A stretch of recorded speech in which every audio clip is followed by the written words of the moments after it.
and I. Um, yeah, it's Duck. Welcome to the strem, friends. Welcome to the strem. Hopefully, you guys are having a good day. Today we are covering masculinity topics. Yeah, if you guys are catching this on replay, we're going to talk about male dressing and not getting too out of control with it. You know, looking decent. Yeah, valuing shirts and the whatnot. This is the great thing. If you have shirts that you like, you can wear them for years. So it's a more circular, sustainable form of consumerism versus the alternatives. Yeah. Let me know. Anyways. Yeah, I'm excited to say what's up. Shout out the people, though. We're going to get into some politics news. Of course, if you guys want to touch on the Donald Trump assassination plot, we can talk about that a little bit. Hopefully, because there's no updates, I don't want to politicize it. It seems like Donald Trump himself said it was a lone wolf attack.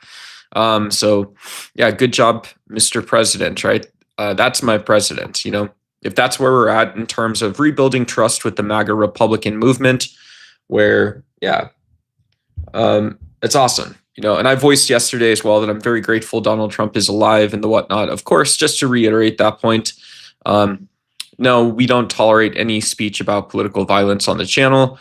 We don't celebrate glorifying violence. Of course, it's okay for you to say, yeah, I didn't like Charlie Kirk. You can say why you didn't like Charlie Kirk. You can say it however you want.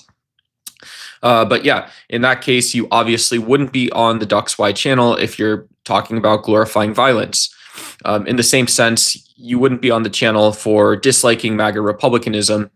Or you could be, but you wouldn't be on the channel if you're saying, hey, it's a good thing that there was, this assassination attempt on the president. I have a normative value about it. No, we don't tolerate political violence on the channel. And so also good on Donald Trump for echoing that this was a lone wolf effort. If you are a political analyst and you're looking at this, you should see that saying it's a lone wolf attempt also doesn't connect this to some political partisanship, right? That's sort of the big thing. Yeah, if you vote Democrat, you vote Republican, you vote Green Party, you vote Independent, who knows? All 4 years into the future, we should obviously see that, someone does not conduct a very, very what appears to be hateful as well as somehow delusional act of violence because of their partisan sort of notions of the world all over the world. Hey, we got Archangel up there. Hey, what's going on? Yeah. Hey, good to see you. Good to see you. Yeah. Hopefully waking up, checking the news, that kind of stress, the stress arc, right? It's not a hero arc. It's not not one becoming everything that they can be, but it's obviously still good to see that we've got Donald Trump. There's going to be the puff pieces. There's going to be sort of the tabloid style journalism on who this guy was. That's all going to happen. Interviewing friends and neighbors before there's any investigation or trial or that investigation is completed. Hey, what's going on, Lisa? Good to see you. Happy, what is it, Saturday or Sunday? Happy Shunday. Whichever day it was, I don't know. I got lost in the sauce. I'm on internet time. Politics, touching on the Trump assassination attempt a little bit. Hopefully there's some other stuff. Yeah, and so one-off nut job. Who knows? We'll have to see exactly what the investigation can uncover. The guy is in custody, and so guy is obviously you have to be a little bit unwell. That's what a nut job is. You have to be a little bit unwell to be willing to go do stuff like that. Was it staged? Yeah, no conspiracy theories. I mean, those are not really for me. I don't think those are that interesting. Whatever. Why would it be a conspiracy theory? Like what information in the world do you have? Donald Trump himself has already said, once again, this was a lone wolf effort. This is Donald Trump himself. So, if there was some reason this was not a lone wolf effort and it was staged or it was a deep state conspiracy, wherever that would come from, that information would be produced that it was possibly a conspiracy long into the future. We're talking days and weeks after an investigation was conducted.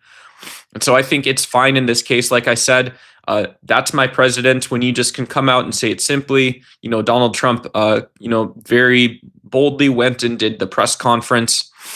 Donald Trump very boldly went and did the press conference after this event and said, yeah, it was a lone wolf attack. And so once again, that's my president, the one that just says the one thing that's right. My president also isn't the one that is doing things like funding ICE, doing things like funding multiple wars illegally, doing things like trying to slip wartime funding through Congress without a war vote.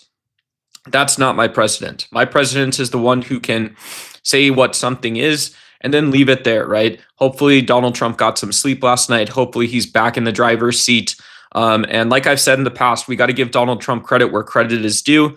I'm a progressive Democrat. I don't support MAGA. And I'll also say this, I'll also mention this and make it hopefully a little bit clear that, I think we should rally behind the office of the president. We can disagree with Trump's historic actions, wonder where in the political process we go next. However, credit where credit's due. If Donald Trump can solve some problems, we should get behind him. Donald Trump is a good actor. Yeah, I don't know what that means. I'm not like a Donald Trump super fan in terms of following him on The Apprentice. I'm not a super fan in terms of knowing every speaking event that he's ever done, even way prior to taking the presidency. He was an author and stuff like this. So Donald Trump has written books. He's spoken at these little like regional economic groups. He got invited to like Rotary clubs back in the day to speak. So I don't know what he is acting about. He seems like a real estate mogul who liked marketing himself and his brand. And it still seems like that's true. If we look at his clumsy actions in speech prior to his first and second term and his clumsy actions today, it still seems like Donald Trump is someone that should have a big, wide open field to market himself. And that's how he's successful. And he can live and, basically live on the success of his words. Don't care at this point what happens to him. Yeah, Justin, or just say hi. Hi. Hey, good to see everybody who's stopping into the stream to say hello. This is Ducks Y. If you guys aren't subscribed, and I see some familiar faces, so it's good to see everyone here too. This is a political science, philosophy, religion sort of commentary channel, right? Top shelf caviar, right? No, I'm just kidding. It's not top shelf caviar, but yeah, good to see you.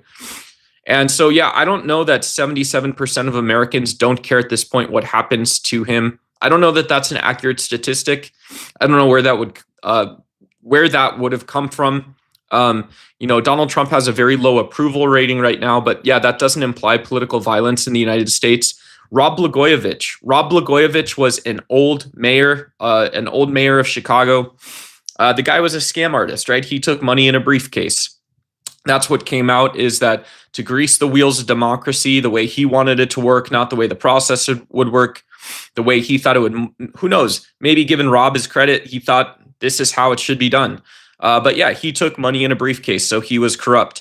And so, yeah, 77% of Americans probably disagreed with Rod Blagojevich, may have been higher, but I would say there's probably approximately zero people that would want to go spend their life in prison, or had a mental illness to the level of severity they wished violence upon the man. And so, yeah. Let's see. So this guy just believes what he's told. I don't know which guy you're talking about specifically. It was a fake attempt. He is evil and deserves no credit. I don't know where that came from either. This guy believes whatever he's told. I don't know again where that came from, but okay. I'm just going to scroll down a little bit. Hey, you don't even know winner takes all, my dude. You are not able to discuss any political science. I've never seen winner takes all in political science. I don't know where that comes from. That sounds like a Nike slogan. I don't know if that's because of the shoe in the background, but Uh, does not, yeah, that doesn't really resonate with me. Dude, why is your beard unkempt? Look after yourself. Yeah, you should see when we do the backlighting, you can see all the flyaways in the frizz. Oh my gosh. Yeah.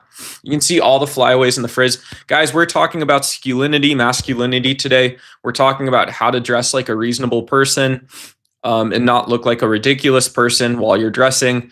And so, yeah, today I am wearing, this is a microfiber blue shirt.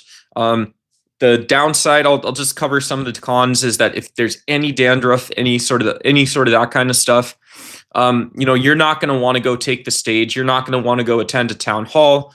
Maybe you're not going to want to start like a YouTube political career or something like that. The microfiber on my blue shirt does pick up a lot of the dandruff and stuff like that. However, it's a simple fit. It's a simple wear. Dark blue is one of those colors that's a little bit seasonless. It can also look gaudy or tasteless at times. Some people know that. Right? Because it implies some level of expertise or authority. However, it is a simple fit. It's one of those things where I could wear this shirt if I take care of it, maybe hang dry some of my clothes, this type of deal. I could have this shirt for years and years. It's not going to go out of style. So for masculinity males, you guys are seeing Clav and the Donishes and the freaking Sigmas and this is guy figuring some of this stuff out. Hey, I'm doing it my way. I'm just letting you guys know I figured it out my way. The way I figured it out, dress simple, and lean into chat, guys. You guys are going to say I'm not a real political scientist. I got fake glasses on. I got real fake glasses on. So there you guys go. Matt Gritz makes a great point. He says 666 space 666. Yeah, that's great. The cabal of Satan and his legion, sometimes they say this stuff like we are legion. If you guys are looking at Matt Grit's comments, 666 space 666, it's not just the fact that legion is possible. It's the fact that they'll say it. They'll say we are legion. And who is they? They are the demons that are beyond space-time and only sometimes within grasp of human recognition. So this is one of those critical things I talk about on this channel.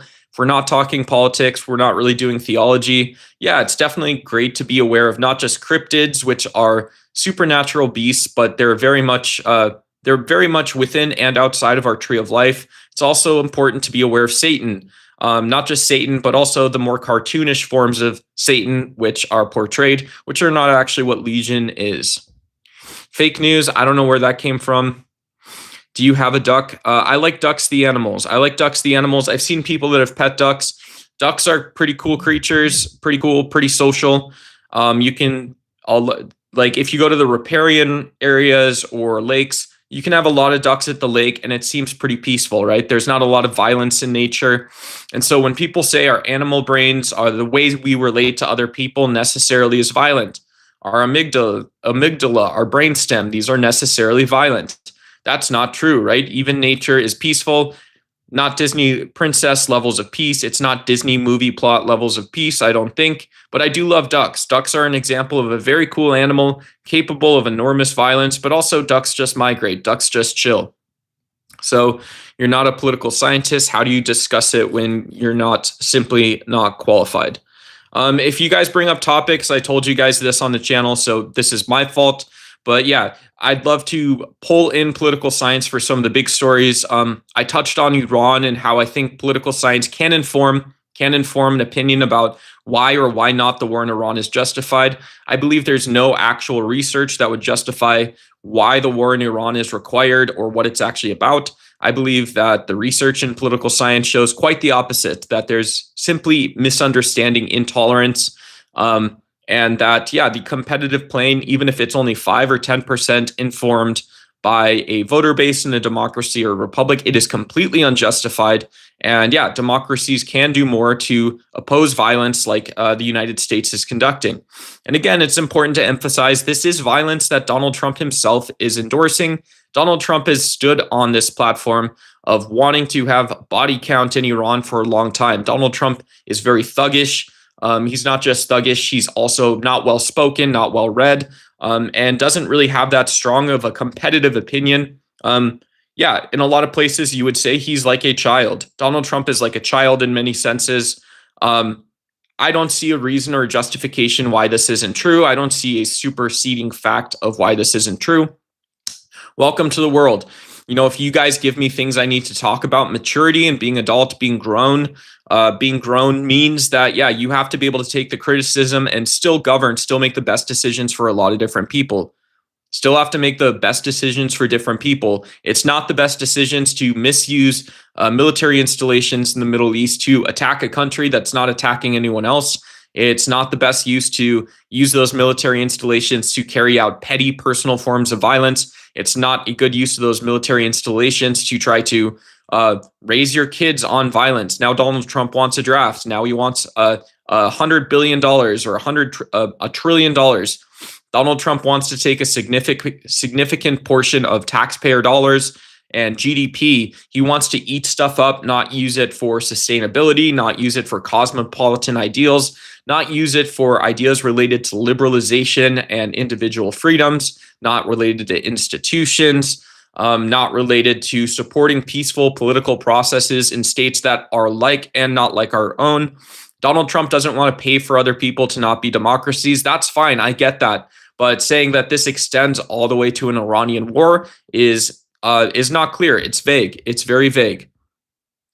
Hey, what's up? We got Gangbang back in the house. Shout out. Good to see you again. Hopefully you had a decent day, decent night's sleep, or if you're in a different time zone, decent day. Good to see you. You just said that you never heard about one of the core principles of your own political system. My dude, just stop. I don't know what you're talking about, Cynical Lau. You and me are kind of having a disconnect here. If I can be totally honest, by God, this is unbearably American content. Cool. Yeah. Okay. Yeah. I wish I could reframe my cultural context in order to fit something that makes sense to you. But yeah, I don't believe that I didn't claim to be an expert, and I don't believe I'm unqualified to talk about the more empirical side of what's going on in the world today. And I also believe that there's other ways that we can talk about. So why are you, I mean, you don't need to be an American to know to not dwell on that point. Just don't dwell on that point. A black or a blue microfiber shirt is, yeah, thank you, Archangel. I'm going to scroll down a little bit. I'm going to scroll down. I'm not intentionally saying hi to people and stuff like that, but you guys can tag me at DuxY if there's something you want me to respond to or comment on. Tengo Estúpido, says Nicholas Meek. Tengo Estúpido.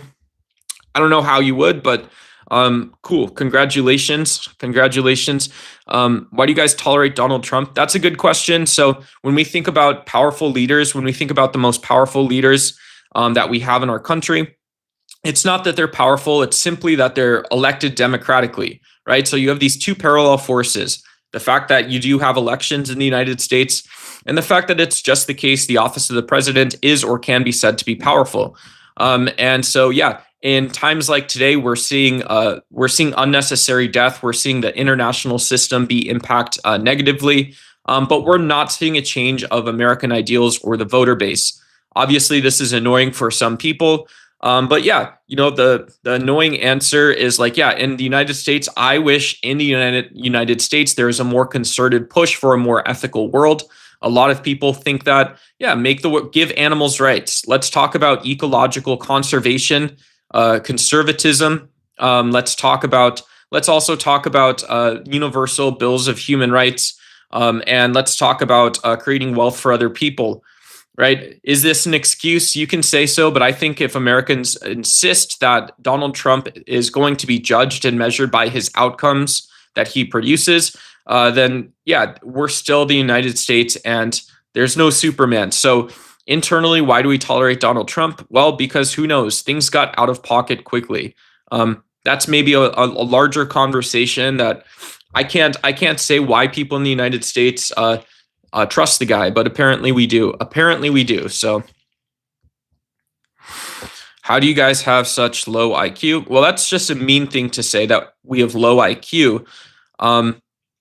Yeah, that's just a mean thing to say. Yeah, I think when you believe in people and you trust them to have an intelligent conversation, like my dark blue shirt, it's something that works repeatedly. It doesn't take a lot of stylization, blah, blah, blah. Okay, cool, sick. But hopefully we're aligned on that point that We don't need to stylize that much.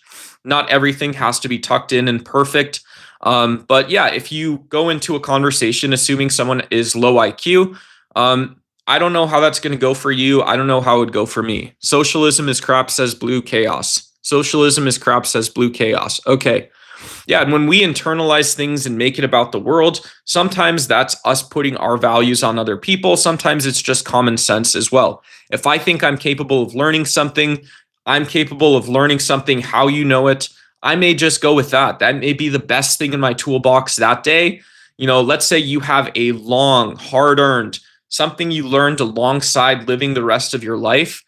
I may take my time to say, this person learned something alongside living the rest of their life. This person had to research. This person had to consolidate their own lessons. I may not know it just like them, but boy, if they have common sense or wisdom to share with me, I may simply be a little bit open to it. And so because you respected yourself, chat, and I respect myself, chat. In this case, I'm going to take some time to try to learn that. Hey, what's going on, Lenny? Hey, we got protests to my protests. Okay, cool. Hey, I'm down with it. Hey, I'm millennial pilled, Lenny. I'm millennial pilled. So if you don't like that, you don't like the way I'm tracking events in the world, you think I'm trying to make it all popular and cool and stuff like that, too punk rock. Hey, cool. I hear you out there. So shout out. Thank you for the feedback. I appreciate it. Sniffles, guys. I got coffee in my cup. If anybody wants to send small super chats, $1, $2, any color super chats are awesome. If anybody wants to send gems, those are cool too. YouTube, I've also got channel memberships. So channel membership gifts help us a lot as well here at the DuxY channel.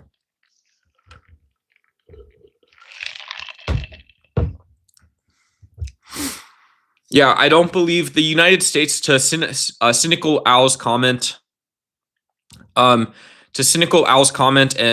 they're kind of getting the how we do some of this stuff. Yeah, this would violate the U.S. political process. And when we look at the U.S. position, there are governments and countries all over the world that struggle to cycle through leaders. They struggle to adapt institutions like militaries, like courts, and like legislatures to properly balance the government. This is not a reason the U.S. should. I think there's some reason why the U.S. says, well, economically, this isn't in our interest. Politically, there's a reason this may not always be in our interest. And that's a dose of reality. But it is not a reality check. Huge difference. It is not a reality check to say, well, you do things your way and so we oppose you, right? This is like the Charlie Kirk logic. The Charlie Kirk logic is everything has to be a judgment or a prescription. Everything has to be about violence for someone else. Donald Trump is very much like this as well. If he doesn't like something, he goes and stomps on it like it's a bug. And so, yeah, I don't think Donald Trump is innately one of the most compassionate people on earth.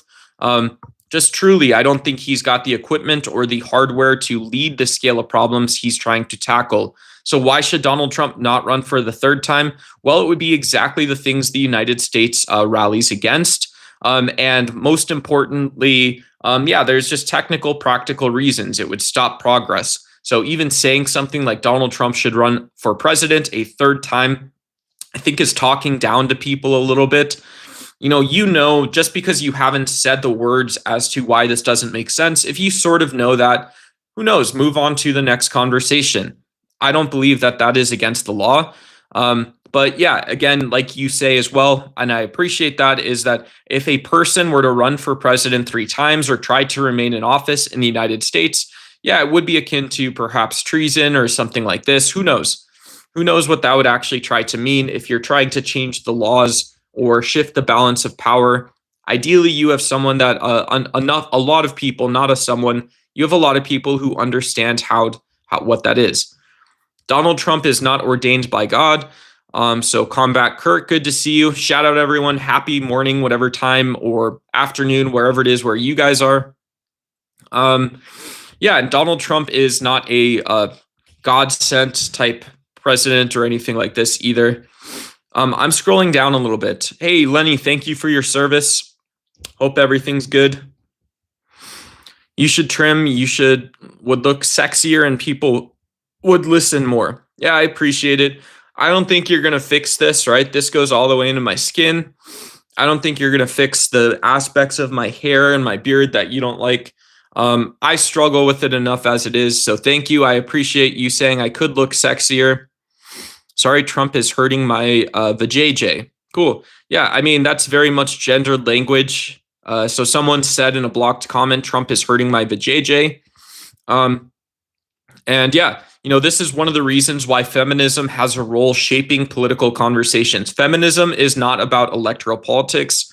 Feminism is not about economics, but feminism absolutely weighs in on very important discussions that can drive those processes. So even though feminism is simply about the way, like at the base layer, I would say the way that patriarchal structures or feminism might say, well, just what you do on Monday through Sunday, Monday through Saturday, right? Who knows? There's a day Sunday for all of us, and then and that's for man, woman, or however you identify your gender. But Monday through Saturday, you have a role because of your identity, and Sundays for all of us or something. Feminism is about that. Feminism is about becoming transcendent for those stupid definitions and the processes and systems. And yeah, occasionally you'll meet a personality that you would say society should be very distrustful of. There are types of speech and behaviors that are deserving of reproach. You may not like that, but that's what it is. So if you tell me in a blocked comment, sorry, Trump hurt your vajayjay, I'm saying, well, look, you need a dose of feminism. You need to be fempilled, right? You need a little bit of that. And I'm not saying that I'm like right. I'm not trying to the patriarchy or matriarchy it or become robot duck the flat society man or something. But if that makes sense to approximately none of you. But anyways, still the point being is that Trump didn't hurt my vagina, and that type of language is one of the reasons why we don't have more inclusive political processes. When AOC accomplishes something like even railroading and campaigning for the Green New Deal for months and months, right? She doesn't get the same credit that a man would get for that. So that's a tangible example where you could learn something about politics. You could learn something that is about comparative politics in society, about class structures, about incomes, and about the core drivers of what makes a society tick and the wheels go round. So you want to know the wheels go round. Okay, all of us do too. So go research that. Go research why AOC is such a badass, maybe. Even if you disagree with her politics, she's a badass woman. True. She's been called the beast of the boroughs, I believe it was. The beast of the boroughs. If I could say it to the lady, I would.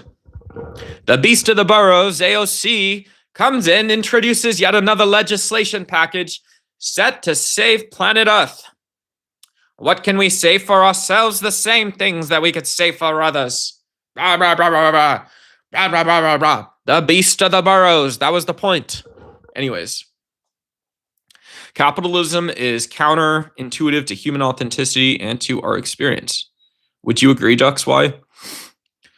That's a really bold statement. That's how I typically approach those personally. I know it's not social media sexy or anything like that. But yeah, capitalism is counterintuitive to human authenticity. Why? What does that mean? And to human experience? How so? I have experience in capitalism. And so, I'm not saying capitalism is a system given by God, right? When people say capitalism or economics is like, economics isn't an empirical science or a social science, right? Economics is a social science. Economics is also it's a very math-driven social science, like other social science. But yeah, it's not God-given. It's not next to hydrology, for example, studying how water moves around planet Earth. It's not next to molecular biology. It's not studying the constituent pieces, parts, and what other animals have them and where they live on Earth, what they just do right outside of the human animal, what the chemistry is. So yeah, we're not talking about life and machinery operating in some way. We're not talking about life or carbon systems or chemistry. We're not talking about any of this stuff. So I don't think capitalism is opposed or not opposed to human nature. And yeah, it seems like this is one of those darned excuses we use. You guys don't want to go be change agents for your beliefs. It's too exhausting, or coffee's too good. So what? So what? I don't know. That's a huge accusation on my part, but you made a huge accusation too, personally. No, I'm sorry. I'll try not to do that. Hey, what up, Shy? Shy, I wish you would. I wish you would open your mind to the AOC. How cool she is. How cool she is. You know, just the banana for scale. If you want to do partisan stuff, Christy Nome was an embarrassment to women. Her and Pam Bondi got fired. They both were embarrassments to women. They got fired after only a few months. Bummer, dude. They got fired in like 15 months. Okay, so have I, for jobs that are not that big, but they basically left a trail of trash in their wake. And yeah, so it's okay, says Donald Trump. The Kalorabala. And so who knows? I can picture a cartoonish world, which is a reality, a real world, where Melania goes up to Donald and Melania says, "Hey, Don, you're not going to let these people get away with it anymore. I want you to make a point. I want you to hire women to go, just do what you say, just do what men normally do. And yeah, this is going to score you a lot of points, just around the house, right? We'll say this." And so, yeah, Don, you and I have been through a lot, Melania says. And so go hire these women to make a mess and make a point about feminism that people don't get yet. And so he hires Christy Nome and Pam Bondi. Neither is truly qualified for the job. And that's just practically true. It's practically true, irrespective of what you think about either of them. And yeah, and they basically make massive messes. And the super top secret hidden point is that both of them should have been out of office or something like this. And so this is the reality of it. Is at the end of the day, you can support stories about women, you can support the sort of equal telling of parts, but whatever, I don't know. Until you can prove capable in the basic part of the human experience, stop preaching. Hell no, brother. Hell no, brother. I want to go back to fashion. I want to go back to simple fashion. Hey, John. Shout out to you. Good to see John Balsong in chat. As an enemy to humanity, your standpoint is invalid anyway.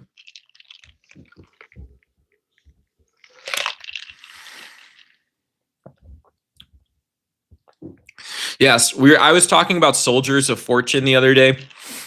There are people that want to go to the military and get paid to be in the military. In the same sense, I think that there's YouTubers that want to get paid to do YouTube. Sometimes it takes 2 years of work, and then what do you get out of it once you're qualified to actually get paid for it? This is crazy, though. This is crazy. One of my neighbors, when I was in elementary and middle school, one of my neighbors' dads went to go work for like a Blackwater style consulting company, security consulting, right? So they're soldiers of fortune. And yeah, he didn't, who knows? Maybe he had some like top secret skills. He probably did, because he's a human that people didn't know about, but he didn't have like special forces or like military experience. He was never in law enforcement. And so he ended up getting hired for a security job, and they flew him out to like Iraq or Afghanistan. And yeah, you get paid $110,000 a year or something to be, I don't know, who knows? Maybe he was like, keeping water bottles stocked or going out on these drives, probably a little bit of all of it. I don't know.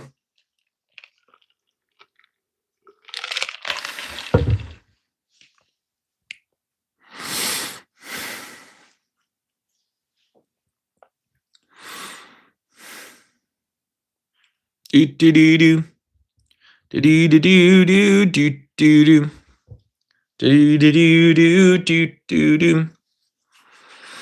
I'm gonna go refill my coffee, guys. I'm gonna go refill my coffee. A picture.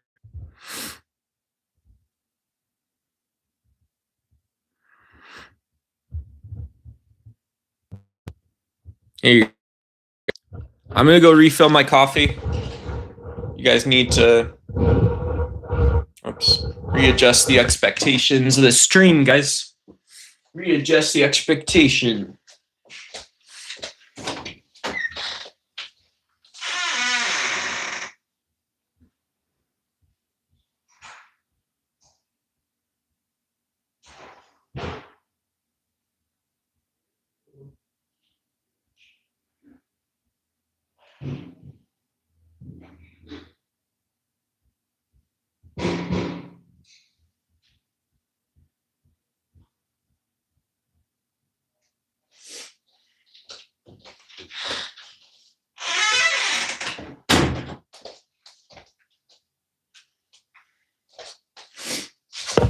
Ow. Fuzzy, fuzzy lumpkins, fuzzy, fuzzy lumpkins, fuzzy, fuzzy lumpkins, fuzzy, fuzzy lumpkins. All right, guys, are we going back to male dressing standards? Fuzzy, fuzzy lumpkins, fuzzy, fuzzy lumpkins, fuzzy, fuzzy lumpkins, fuzzy just like me. All right. Cool.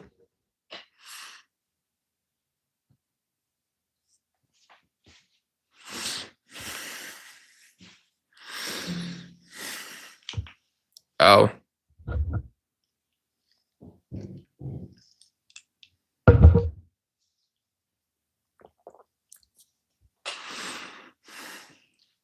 We don't need gun control. We need gun savviness. No, I mean, there's already restrictions on the 2A that, there's probably stats about it either reducing or not reducing gun violence. And so, yeah, I think one of the misconceptions is that Democrats are ideological versus practical driven. People say stuff like, well, they want to just legislate based on values, so they're prescribing stuff for you. Classic Charlie Kirk style talking points, classic MAGA Republican talking points. Yeah, it's what conservatives did instead of actually doing any work for the entire 1990s and 2000s. No offense. There's definitely some hardworking folks, but let's be real. Yeah, and so what talking points about pew-pews exist? Yeah, I mean, if you are passing a bill to reduce gun violence, and then it turns out that it doesn't reduce gun violence in a society, doesn't reduce violent crime, you would imagine that bill should be repealed. There shouldn't be a restriction on liberty or a prescription for an if you're creating either an administrative burden or any restriction on liberty and it doesn't work, you should repeal that bill. Right? There's not like a fake utopian cartoon society that just emerges,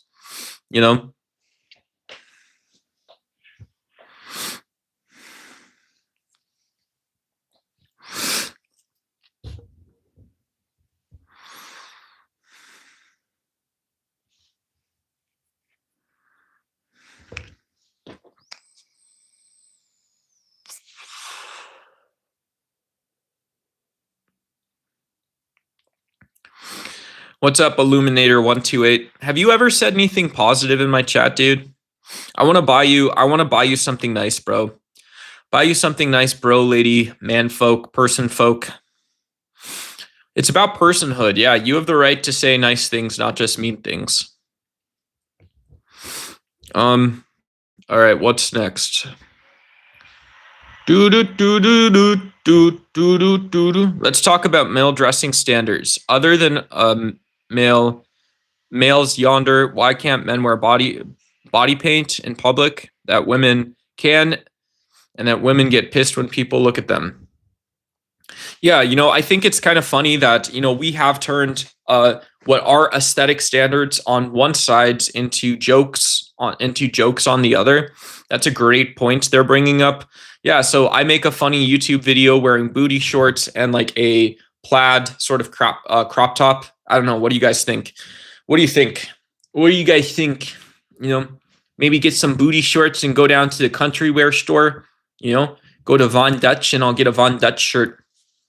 No, but yeah, we turn this stuff into jokes for guys, and so I'm not saying I'm going to be your masculinity oversight sort of committee or something like this, but yeah, I think people that dress on the edge, they introduce sex and violence into their look, right?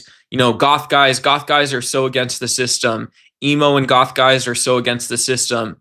Women are almost a little bit violent when they dress in this goth fashion, right? And it's not violence against a person; it's violence against a stupid norm or prescription that shouldn't actually apply to people. And so that stuff is incredibly important. I don't want to live in a world or wouldn't want to raise kids unwitting or unknowing of that this is what the world is actually like. That's feminism as well, right? That's practical feminism as well to me. And then Yeah. And then, yeah, it's also true that who knows, maybe I like the way I look or feel wearing booty shorts or something like this. I don't know. Who knows? Oh, cool. Hey, shout out Archangel. Cool. Good for you. I don't oppose a system. Hey, dude, how are you? I'm good. How are you? Good to see you. What do you say about believe your gut? Trust your gut? Yeah, our body is laced with neurons. So this is what I say. This is the reality. Our body is laced with neurons. Neurons are a type of cell, a type of, what is it? It's a type of cell that lives in our brain, basically, or something. And so neurons are made of dendrites and microtubules. There are these incredibly fine-grained things made of billions of protons. So a neuron is simple. Neurons are incredibly complex as well. Neurons connect our brains. And so when we say trust our gut, yeah, our stomachs are also laced with neurons. They're laced with neurotransmitters. So we get joy, we get excitement from eating. We get neurons from eating. You get more neurons from using neurons. Right? There's a constant building process and reward process, but ants also have neurons. It's not about you. It's not about you. It's not about what you think nature is. It's not about what you think anabolic means. It's not about what you think catabolic processes like breathing are for. It's not about you. It's not about anabolism. It's not about catabolic. It's not about IQ points. It's not about Harvard University. So ants and other animals have these neurons. Basically, the branch of our tree of life that includes plants and fungi and things like this, they use different systems to communicate. Yes, trees are incredibly complex. Yes, there's tons of information in a sort of fundamental sense that trees have to adapt and move through. There's not really a way out of it, right? And so saying that we don't have a science of tree cognition, that's the correct thing to say. That's the correct thing to say. It's also not a carte blanche to say that there is either no experience or there is nothing that is like the things we base moral judgments on for people about plants and animals, especially animals. So when you ask me about trust your gut, to me, I say, yeah, we should respect ourselves and trust these systems that are capable of processing information. When that information is about collected, not like collective politics, but like collectivism, like the sense that the universe is sort of unified in some sense. It's either like this sort of mystical religious tradition, or it's like something else. I think you guys should respect that too. Trust your gut. We're laced with neurons, bro. You're laced with neurons. Small things, simple things for you are hard for someone else. What's simple for someone else might be hard for you. So there's utility in it as well. Basically every barrel of crude oil, every barrel of oil that's drilled up is old plants.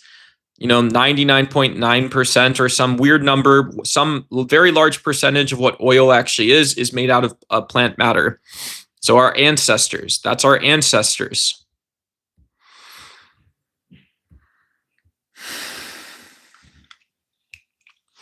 Those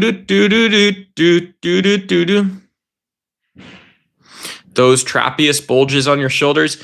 Yeah, I don't do a lot of trap stuff. I mentioned this yesterday. One of the stupid Shibu Inu style shortcuts, right? If you want to be fake or do cartoon style workouts, is doing things like farmers carries, deadlifts, including a shrug, figuring out where exactly, once we settle in with everything we need, and we'll flex our shoulders and stuff like that. Like those. That's like that's like fake gym bro fitness, right? It looks like you're in a muscle magazine. And so cool, whatever you want to do. If you guys want to bodybuild, do your leg day, do your calf raises, do your jogging, walking, air squats, do your push-ups at home, do a couple pull-ups, or if you can find a way to do some, just very lightly, you can find a way to do some back rows, without too much. Yeah, if you do things the right way, you get to accelerate faster. You can accelerate faster, not a ton of tension on the joints. All right, this is fine advice. This is what dad can tell you. Hey, don't put a lot of tension on your joints. Go find what works. Go find what works. Go find what works. Focus on your exercise. Not too much tension. Not too much anabolic movements. Dad tells you this, mom tells you this, mom tells you this is good. This is a great reason to fuel yourself, to eat, to go do healthy workouts, good habits in the gym, a lot of self-respect. And that self-respect is for other people too, right? However you want to do it. Mom, dad tells you this. So I don't know that I have trap bulges. I'm not a bodybuilder, but yeah, if you want to get buff fast, yeah, just go throw a bunch of fucking weight on the bar and go work hard. Go work hard. Your body's going to adapt to it. You may get injured though. Those are also very injury prone style workouts. A zombie is considered walking dead. I'm dead inside, not depressed, just disinterested in this world. Hey, Mao Zombie. Hey, Mao Zombie. Shout out to Mao Zombie 1987. Yeah, I hope you're interested in the world. I cheat. I use black coffee. I'm here in the United States, Arizona. My name's Duck. My real name's Nathan. Yeah, my real name's Nathan. And yeah, the channel is called Duck's Why. We hang out here, talk politics, philosophy, all this kind of stuff. So it's good to see you. And yeah, hello. What do I think of bodybuilding? It's really cool, man. I know how much effort and time it takes. It's a different mindset to build really big, to build bulging muscles that are capable of, when our heart pumps, when we breathe a lot of oxygen, we've got ATP. And so your muscles can become full for long periods of time. Yeah, those guys are incredibly strong. They're very strong, and they're also incredibly fit. They're not strong compared to like if you've ever seen the Iranian wrestling team, those guys are all 100% horrifying.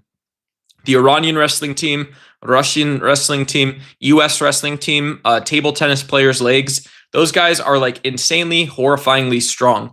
And so just like that, bodybuilding is an athletic endeavor. And there's men and women who bodybuild. And so women bodybuild. And yeah, they look amazing as well. There's some really huge women and stuff out there. And yeah. And so I think both are really cool, right? In society, both are really cool things. And yeah, who knows? Yeah, so bodybuilding's cool. And yeah, if you're a bodybuilder, congrats, good luck. I hope you have all of the luck and success in the world eating and stuff like that. I don't know. But yeah, I think it's cool. Yeah, of course. Yeah.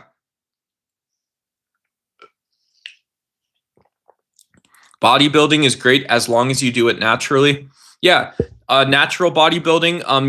One of the hard things for any athletic training is getting the carb protein macro balance down. And to me, this is like a hard thing. I bet zero of you guys can answer this. So I'm gonna a fun challenge for you guys here is like, let's say you go to a hiking trip, or you're doing a fitness challenge at your CrossFit gym. You're doing some kind of weightlifting fitness challenge. What day can you just do carbohydrates and no proteins, right? When do you eat those? Okay. Or alternative challenge, what day can you just have some proteins and go do a slow workout the next day? Who knows? Or hard workout the next day, whatever it is. Over a week. So you guys know your diet. A lot of people, especially in the US, a lot of people everywhere know their diet, but what do you know? Fish sandwiches, omelets, processed foods, soda pop. I know granola bars. I know vegan foods. I know vegan granola bars. I know vegan big casseroles coming out of the oven.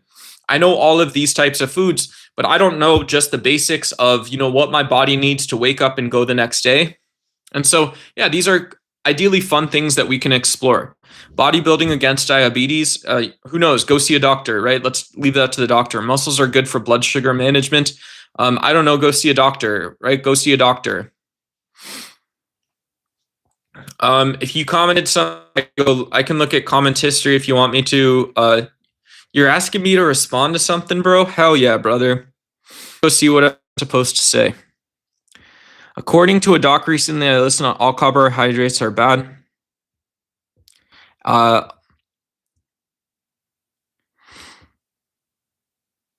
don't know.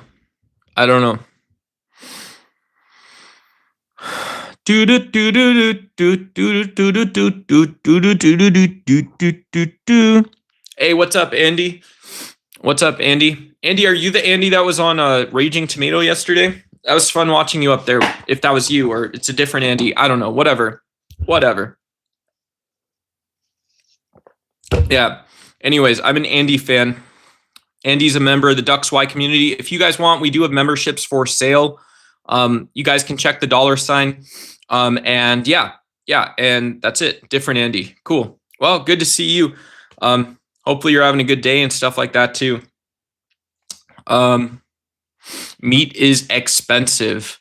Yeah, meat is expensive. It doesn't have to be. It doesn't have to be. When I was in college, I ate a bunch of meat. I wish I had gone back to vegetarianism or veganism sooner. And I'm not trying to get morally preachy, but from a health and fitness perspective, I found ways to eat animal products very cheaply. Things like those big tubs of yogurt. Yogurt is really cheap. It's a dairy product.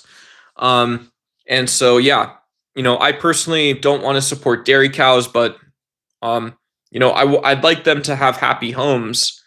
But yeah, yogurt's cheap. Eggs used to be really cheap.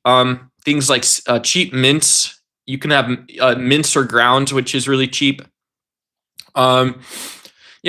Chicken is always really healthy too, right? Chicken's the nutrient profile in chicken is healthy. Even dark meat, right? We create these arbitrary distinctions, but if you cook your chicken right, you could eat a whole chicken and there's not one part that's really deeply more or less healthy than others.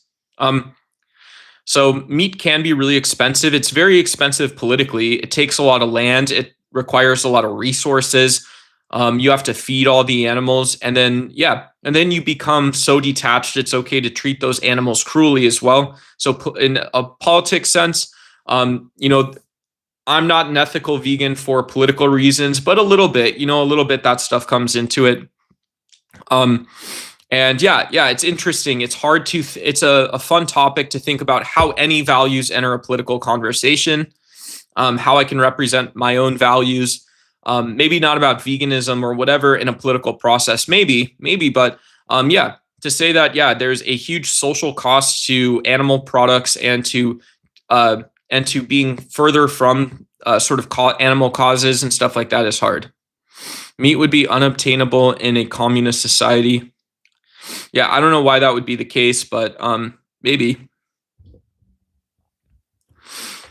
Gen X is anything before what, 1986, 1985? Is it like one of those years? Is like the tail end of Gen X?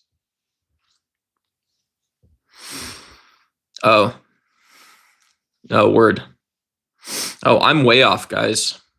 I'm way off.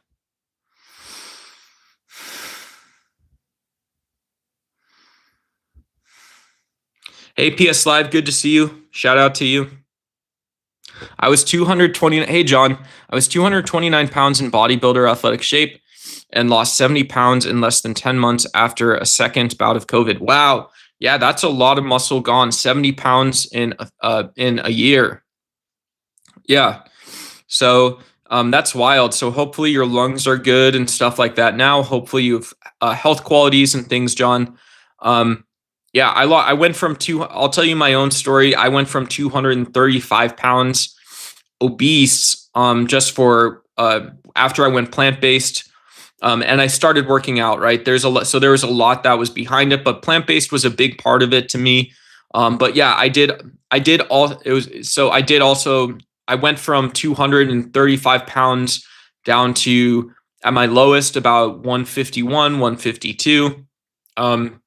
So I got in a skinny fit shape at that time. I usually hover about 160, 165, trying to get back into it, takes a long time. So am I a communist? No, no, right? I think you're putting, you're saying, are you a communist? Like it's one statement. That's not how I would address it. But yeah, I'm aware of Marxist writing and sort of the praxis of the evolution of the ideology, systems of government, looking at state ownership and stuff like this. But no, I don't support that for the United States. I'm not a communist.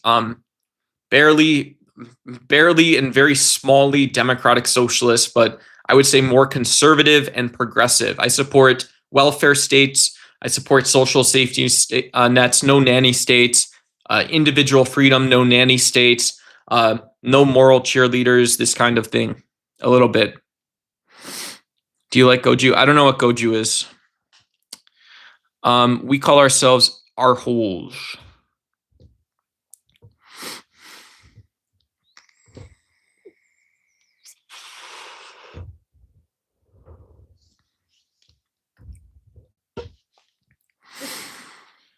Hey, what's up, John? Good to see you. John Jacob Jingleheimer Smith. His name is our name too. And whenever we go out, the people scream and shout, singing John Jacob Jingleheimer Smith. Da da da da da da da. John Jacob Jingleheimer Smith. His name is our name too. And whenever we go out, the people scream and shout, singing John Jacob Jingleheimer Smith. Da da da da da da da. John Jacob Jingleheimer Smith. His name is our name too. And whenever I go out, the people scream and shout, singing John Jacob Jingleheimer Smith. Da da da da da da. John Jacob Jingleheimer Smith. Was that right? I'm John Jr. Hey, shout out John Jr. My name is Ducker Nathan. I do stolen valor content. I do fake bodybuilding content. Look at my neck.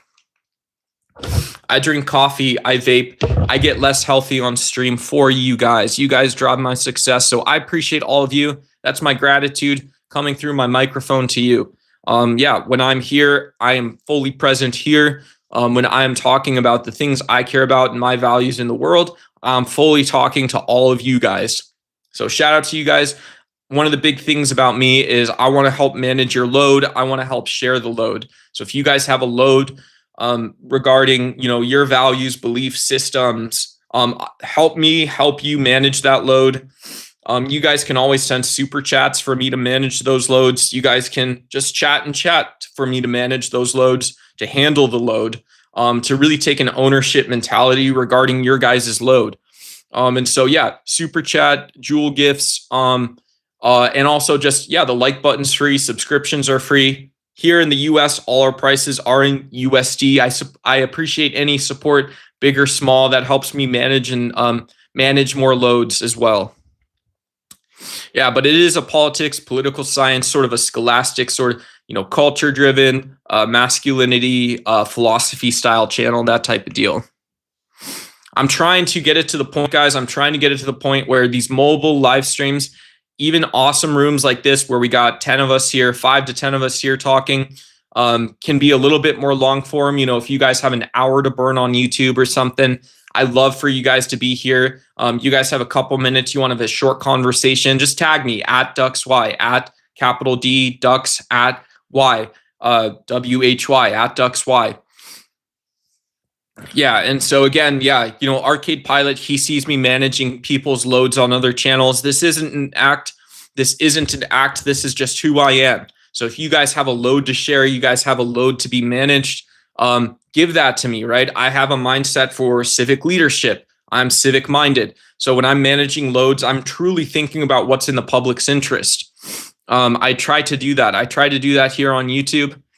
And if you guys want to make fun of me and say I look like an X-Man or something, you're not thinking about all of the loads that I managed in order to get here. Go back to my YouTube profile. On my YouTube profile, you'll see that I've posted like 500 videos, guys. It took me a long time to understand social media. And during that time, I was managing and sharing tons of loads. I was asking for the loads that you guys couldn't bear yourselves. Yes. And so there's been loads upon loads and upon loads that I've managed over 2 years, and we are just now here. I'm just getting to know some of you guys. Thank you. Yes, thank you. Yeah, a lot of stuff is serious, right? You guys think it's a joke.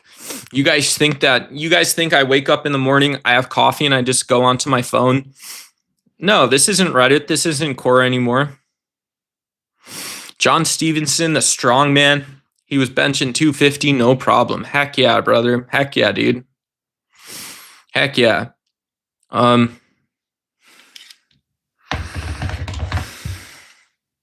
Hey, Faces the Human Race. Shout out. I want to shout out Faces the Human Race, our number 2 chatter today. And yeah, just a couple of the other folks that have been here.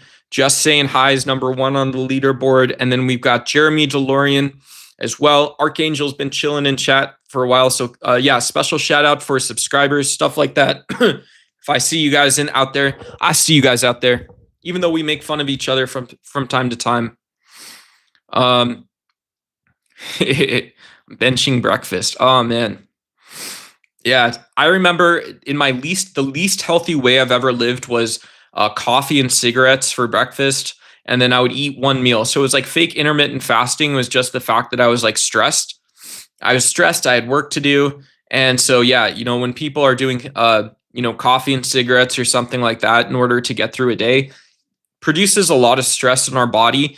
I don't think it's a bad thing to have a little bite of breakfast or something like that. For me, doing intermittent fasting, when I'm doing that, or as a vegan, I'll try to have a couple bites of food and maybe push myself to go be productive, be sort of engaged with the work and go do it, go get it done, not being that weird. But yeah, this is one of those things where when we're talking about gender or feminism, values have nothing to do with it. If it is the fact that just on average, on the whole, on the par, every human has different metabolisms, but there's also maybe general trends. We should be able to talk about different ways that men and women maybe see dieting, exercise, how we manage our own sort of life. But we should also be very cautious with those conversations, right? It's not public health or social health if we are superimposing our own values onto other people's metabolisms, right? Metabolisms don't have values. A metabolism, a sympathetic nervous system or parasympathetic nervous system does not have a value. A macro anabolic or catabolic process, something you give a name to, does not have an emotion or sentiment about things. However, I think it's also fine to say I view myself or see myself, view my relationship to food, view my relationship to consumption in a certain way. This is different. This is a different type of conversation. And so I think reducing some of the heuristics, and, heuristics is another fancy word for like rules of thumb, right? These are just basically the basic measuring stick that we use. There's a load that's too heavy to manage. So when you're managing a load or when you're sharing someone else's load, you're managing and sharing your own loads with yourself. Doesn't matter, man, female, woman, whatever it is. When you're doing the load stuff, load-bearing heuristics help us make simple decisions. Load-bearing heuristics may also allow us to insert emotions into things that do not have emotions. They're not like that, or it's one of these things that develop toward, alongside, or without something, or with something, right? Hey, what's going on, Lean 1435? Do you whisper with Mary Jane Archangel? I don't know who that is. Sweet summer child. Oh, sweet child of mine. Oh, sweet child of mine.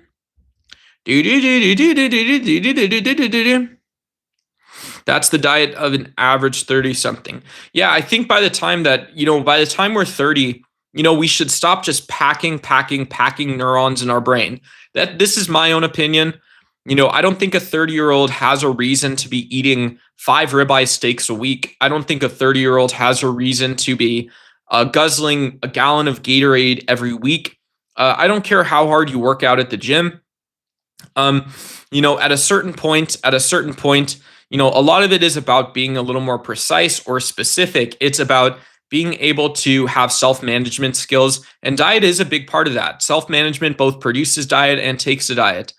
And so who knows, work is hard. Managers ask for a lot, all kinds of stuff. But yeah, you don't need to be a 30-something, building more in order to get more. And then there's nothing else there. There's no purpose for it. So that's a huge deal. I think. But it's also, to me, like, yeah, are you going to go prescribe that to someone? I don't think so.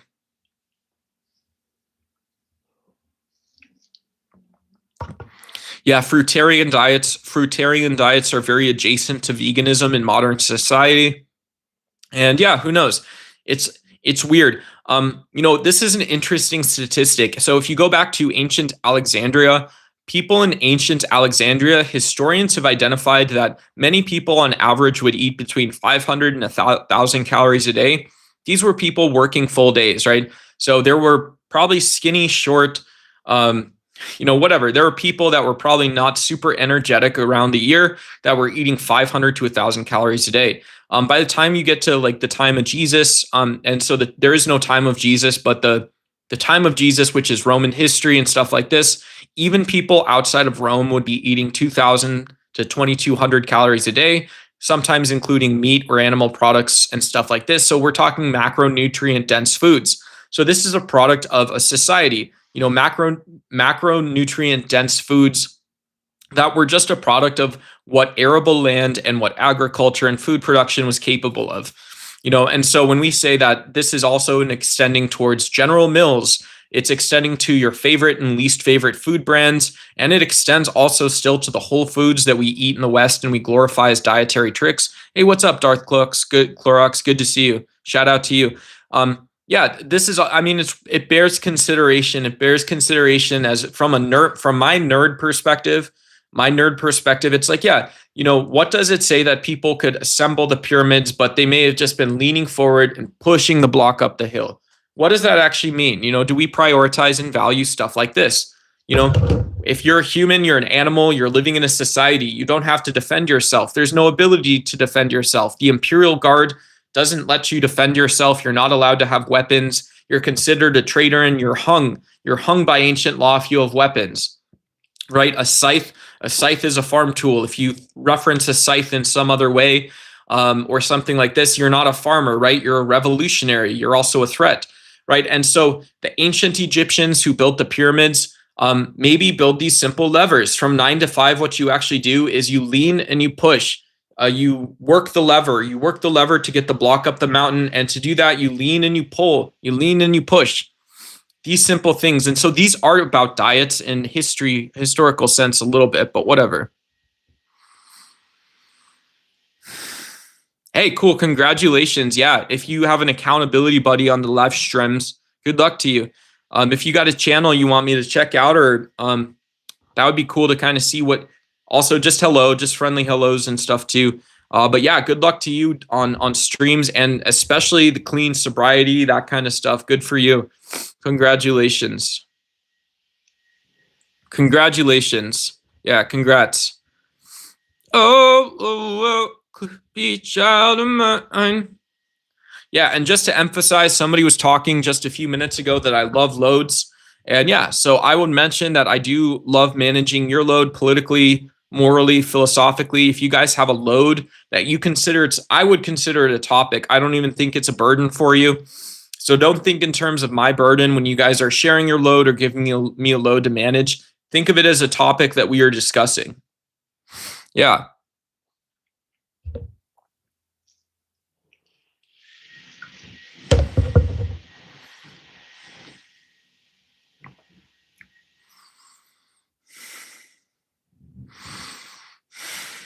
Hey, what's up, Star Eye Storm? Good to see you. Handle a load. Yeah, shout out. That's part of what society is built upon. Load management, load sharing. Ow. Yeah, if any of you guys are older than me, I'm 36 years old. So if you guys have tips for aging, let me know. Let me know what those are in the comments. Let me know how to get it up. Pineal glands, aren't those also producing human growth hormones and other things like this? No, those are, what is it? Our thalamus and hypothalamus are also responsible for these types of deals. I don't know. I'm not trying to shift the conversation because I just don't know. But yeah, carnivore is the superior diet, no carbs. Okay. Yeah, I don't agree. My experience is that there's exceptional athletes that eat carnivore diets, but they're also just exceptional athletes. On average, people that eat carnivore diets are, that I've seen, are obese, sluggish, slow, and generally less capable. I'm not gonna, yeah. And if it is partially because of your diet, at some point it's just because if everything is fueled from this process where, mistakes in your training are amplified, not corrected by a diet, then, right, that's just the reality of it. Elon Musk. Elon Musk is one of the world's foremost billionaires. He's one of the most public billionaires. He talks about Tesla. He bought this company called Solar City. He owns SpaceX. Elon Musk has recently come out regarding UBI, Universal Basic Income. I'd like to have the discussion about it. I don't believe Elon Musk is part of it. He showed he's not a competent judge of civilization scale technology, civ scale discussions about policy. He's just some asshole, right? And so I don't think anyone should trust. You should have zero trust or faith in Elon Musk. He's made a mistake. He's made huge mistakes. So do not trust Elon Musk. He's not that competent of a person. You know, that's the reality of it. You know, where did Tesla and these companies come from? Well, Elon Musk had engineers to hire. He's sure very accomplished, but he had engineers to hire from top universities. He's got the resources to produce these cars, right? He had something to go off of. So he shouldn't be talking about UBI. If UBI is new, he shouldn't be talking about universal basic income. And yeah, and that's it. He has worked 19 hours a day.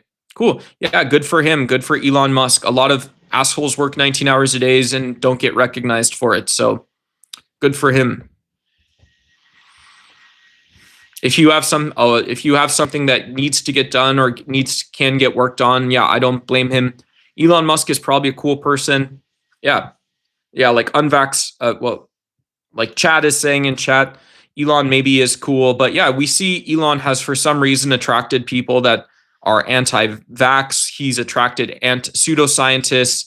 He's attracted pseudoscience, right? You cannot be a pseudoscientist, but people who like conspiracy theories, pseudoscience, people who have made up ideas about places and people all over the world they've never researched or met. They've never met any of these people. Believe it's okay to support Elon Musk because he went to hang out with Donald Trump, right? And so that's how immature that looks from my perspective is, yeah, Donald Trump wants to have play dates at the White House with people who are also failures like he is. They're also failures like he is. And then so suddenly now what do you have? Now you have the social description of stuff and of things that is going up to some layer that you cannot escape or get out of, right? Because you didn't think about it, right? At the end of the day. And so, so Elon Musk is a bitch at the end of the day. He's probably 10 times the bitch of a lot of people that you've met. But it's also not just that he's a bitch. It's that he probably will never address that in his life. And so, yeah, Elon Musk is going to live his life. And then at some point in time, he'll no longer be the CEO of his companies and he'll still be a bitch. So that's what I think of Elon Musk. UBI is inevitable due to the progression of technology. Maybe that's not an argument. That's a statement. It's also a prescription that someone else should believe and start the question that way. Archangel, start the question again. I definitely don't agree with everything he promotes. Cool. Hear about Musk. Cool. We once thought it was a medical fact that the human body is a shell of clay filled with wine. So I'd wager no. Cool. Awesome.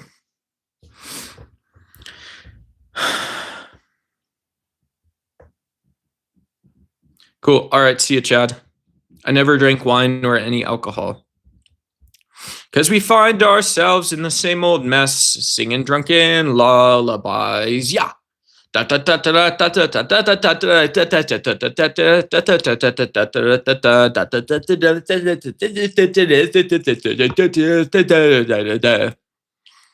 we find ourselves in the same old mess. Yeah, I mean, if you guys are like me and you guys can take, fat rips of quinoa, fat rips of like goji berries and this shit, and so you take these kind of fat rips instead of others.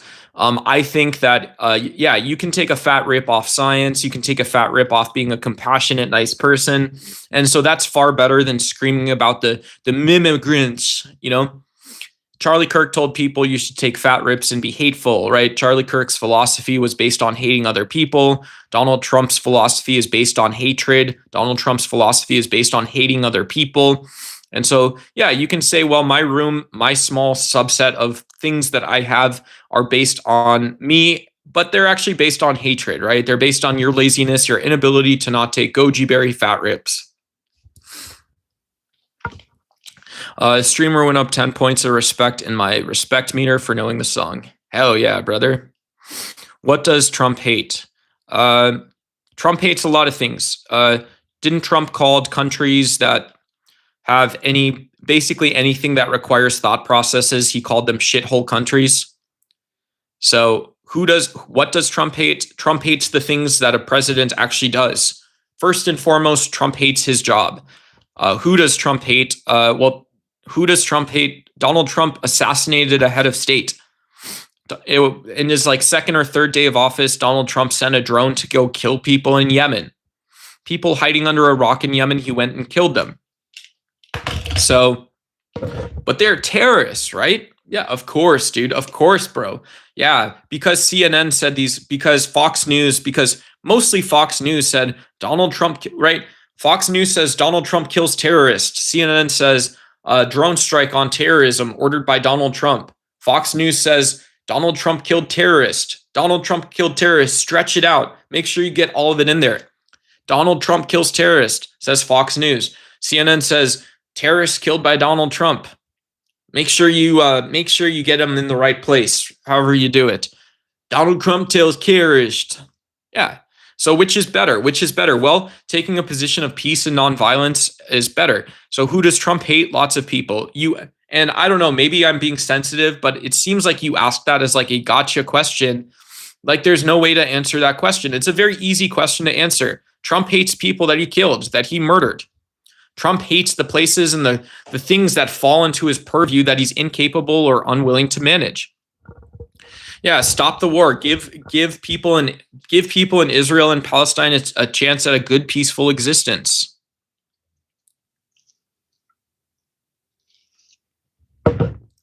Yeah, and so you want to make another excuse or something like that. I don't know what you're trying to pull me into, but if the guy goes up and he tells you that his political role extends to prescribing your beliefs about a people or a location, people or places, then it's not about personality. It's about things a lot of people are doing. And so we can just, it isn't wrong or inaccurate to say that these are political beliefs. These are social beliefs that he's promoting. That's hateful.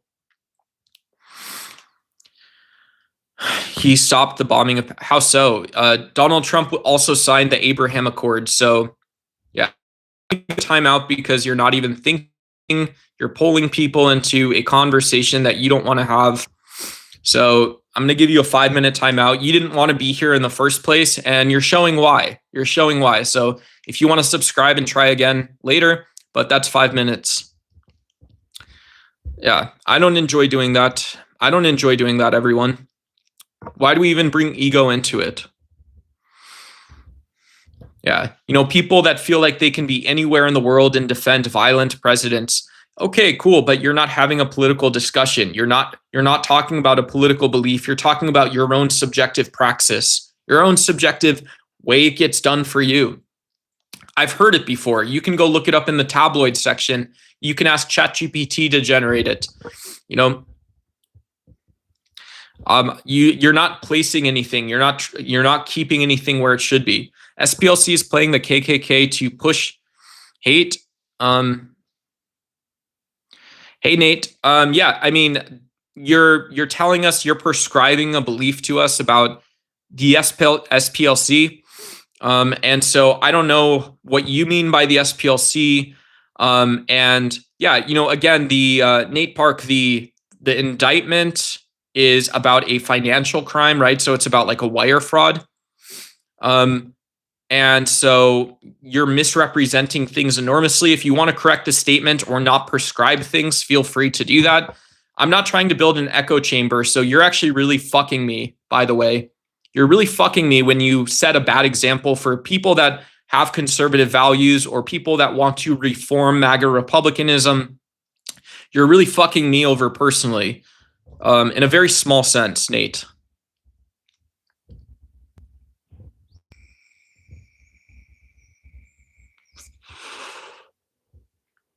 Yeah, you're saying that I can sit here and because I don't have a great chance at getting another good job, you're saying that I can sit here for the next 3 years and talk to just Democrats just like me. You're saying that this is what society has afforded me. That's what you're doing by sharing, by prescribing your beliefs and your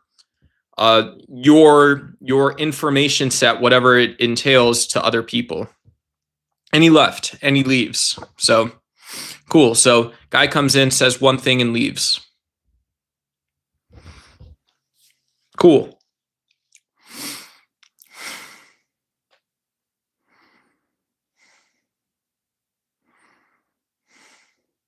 If I die young, carry me in water. There I am on a bed of roses. Meet me in the river at dawn. Now you're forlorning. Yeah, nevermore. Yeah, let's be poets. Send me away with the words of a love song. With the short life. Yeah. So if we're doing Pastafarianism, he has promised that you may have garlic bread, but that doesn't mean that you will see his noodly appendages. It simply is the presence of garlic bread. It's also the case you may see his image in a fancy bowl of seafood scampi, but that also doesn't mean that you see his image in all seafood scampies. Be reasonable, right? Actually read the text. Read the text, right? If you're a Pastafarian, where do you see his images? Well, the thing that is promised metaphysically is that he will show up in a simple pasta or spaghetti. It is, he'll show up in a pasta dish. So you know what that means. A pasta dish is not broad symbolism. A pasta dish is just spaghetti, right? It is. And so if you want to use the context of like mom spaghetti, yeah, in some sense, mom spaghetti is like, the pasta dish that grandma or mother made for you. You'll see, you may not see his image in that one, but that has that sort of eternal connotation. That's actually fine in Pastafarianism to say stuff like that. It's also fine to reject that, you need Thomas Keller doing Michelin star restaurants to do Bouchon. You need all this. Maybe there's no rule against it, but that doesn't mean it's promised because of that. It is promised simply because there is a simple spaghetti that's going to emerge, right? Will there be garlic bread there? Who said that? Who said there will be garlic bread when you see him? No one has. So yeah, I've been there. Cynical Al, if you want to come in with some truth, that's awesome. This is outside of the doctrine, but if you want to come with bullshit because we're on social media, I will call you out 10 times out of 10 for the Pastafarian stuff. Thank you. I wonder when our government is going to pay for... Yeah, referencing to conspiracy theories is still prescribing conspiracy theories to people. That's the reality.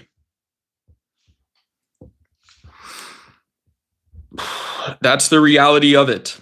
Yeah, awesome.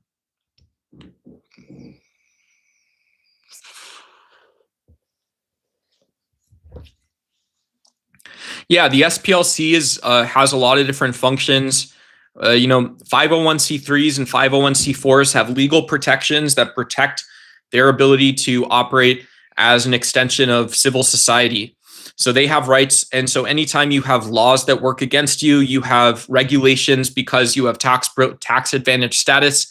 Anytime that you have a responsibility, right? A responsibility isn't the same as having a law. And so who knows? To me, it smells, looks, it appears it is a political prosecution.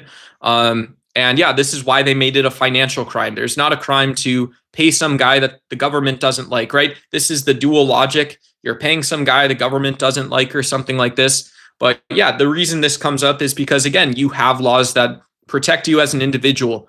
And this is true, right? January 6th protesters would have been protected had they stayed outside the building. They hadn't started beating people up, breaking windows. The fact that they brought firearms seems to compound the sort of issue.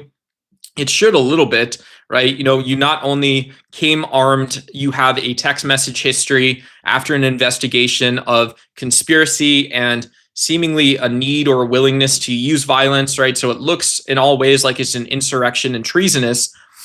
So the laws protecting you seem to go out the window because you made the choice that you didn't need those laws, right? You said those laws shouldn't apply anymore. And yeah, so the SPLC does a lot. And so when you look at $3 million over 10 years that the federal government is concerned with, a judge should see that this is also the scope of the crime that the SPLC is accused of committing, right? And then it's also that, yeah, the SPLC can defend that $3 million as what they can do. You know, Donald Trump has shown he's petty. He's shown he's happy to lie to people. And this is just one of the examples of conspiratorial thinking. When you actually have people willing to use violence in a democracy, people that have proved that they're willing to go out and commit continued acts of violence, by and large, like there's not a group of Jan 6 protesters, but if you look at the sort of peer group, they've gone out and gotten arrested again. And so, yeah, I think people are very smart to leave this SPLC story to the experts, not just lawyers, because lawyers are not covering the actual issue. You know, I've seen a lot of radical far right wingers who don't accept that is what they're doing, that is what they are, talking about this story. And yeah, the reality again, SPLC has laws that protect them. It's $3 million over an organization that has existed for decades. And so, yeah, if you break the law in any capacity and you are a 501c3 or 501c4, it is a big deal. However, the SPLC is also a group that fights against nationalist extremism, especially race-based extremism, ideological-based extremism. And so saying that there is a financial crime being attributed, they have laws that protect their behavior. They have laws that protect them to conduct the work that they need to conduct. And they also will have to defend that in a court of law against the claim that there was a white-collar crime committed. There's about 5,000 white-collar crimes prosecuted each year in the United States. The FBI, so local DA offices, right? This is how this works. There's not all federal investigations. There's a lot of local FBI investigations into white-collar crimes. This was a federal investigation. This is from Kash Patel directly. So how is this disconnected from the White House? Maybe not. Maybe not. Is this a man or a woman? I can't tell. Maybe he or she can tell us. Hey, James, why don't you get the fuck off?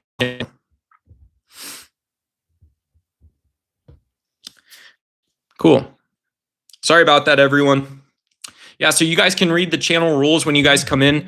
You know, being disrespectful or unintelligent isn't necessarily an excuse for a lot of stuff. But yeah, we generally try to promote free speech, but people seem to appreciate you guys getting banned off YouTube. So, okay, cool. Yeah, whatever. What's your opinion on sloths? I don't have a huge opinion on sloths. Sloths are like a lot of animals. They're nice animals. Hey, Marco. Good to see you. Cool. Cool. All right. Yeah, these are great questions, guys. Thank you, guys. I depend on you guys for content. I depend on you guys to know what I should be talking about. And so there's one of me, there's lots of you. So good to see you guys. Good to see you guys. When you guys say cool things, ideas, I tend, like, this isn't right. When you guys say things that make sense, I try to remember you guys, try to say what's up. I always try to curate content for the people that are chatting and watching and the people that are not chatting and watching. And so good to see everybody. You guys like crunchy stuff. You guys want to tune in for 5-10 minutes. Shout out to you guys. I appreciate it. Hey, we got Nick in chat. We got Nick in chat. So good to see you. Shout out to you, brother. Hi. What's up, Christopher? What's the topic? I don't know, whatever you guys want to talk about. Politics. If you guys go check out the channel description, I do politics, philosophy, some political science stuff, culture, religion, society. You guys want to talk about fitness. You guys want to talk about how men can dress.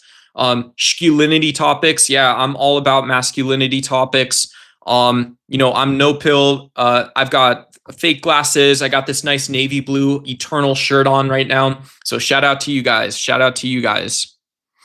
Hey, Marco. Sloths are the proof that you can take a chill pill. Yeah, sloths, one of their biggest sort of evolutionary mechanisms, the thing that keeps them alive, is being able to process a lot of plant matter in one go. So that's one of the things that's really exciting. Hey, Arafat, good to see you. Do aliens exist? Do aliens exist? Do aliens exist? Who knows? It is so rare that life emerges, but the universe is so large. So who knows? Maybe there are aliens that are like us, or the universe produces things that are like RNA in different ways that we haven't discovered yet. The universe produces things that is like DNA. RNA are these precellular structures of proteins that act like little machines. So it's kind of like spooling up rubber bands. If you spool up rubber bands on a propeller, it's not alive, but the thing moves, right? It's mechanical. And so RNA, there's a good chance that there is RNA or something like RNA in the rest of the universe. I'd say yes. And there's a good chance that some of that evolves into life. I also say yes. So I would say most likely, I think we are not the only tree of life on Earth. Most likely, the planet Earth, the tree of lives that we see are like those on other planets somewhere in the universe. I believe aliens exist. Yeah, I'll be the lunatic. And I'll say that, yeah, I think aliens exist.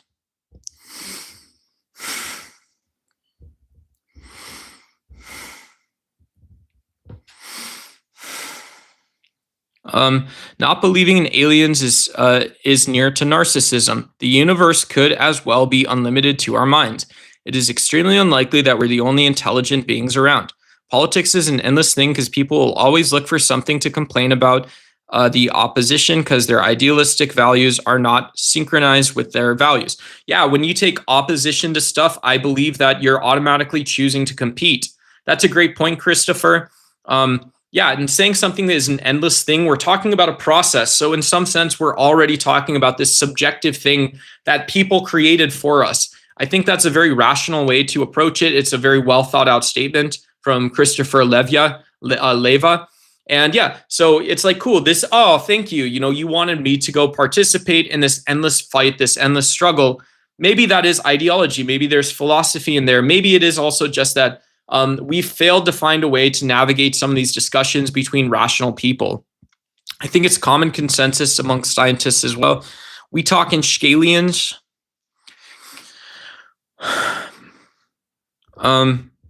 Yeah, there's people with huge, they've been abducted by aliens before. There's people that got abducted by the aliens and stuff like this. And so, yeah, that stuff's always possible, in the same sense that maybe you say, hey, that was my son. I think that was my son, and my son went to college and he now believes Charlie Kirk. That's sort of like an alien abduction.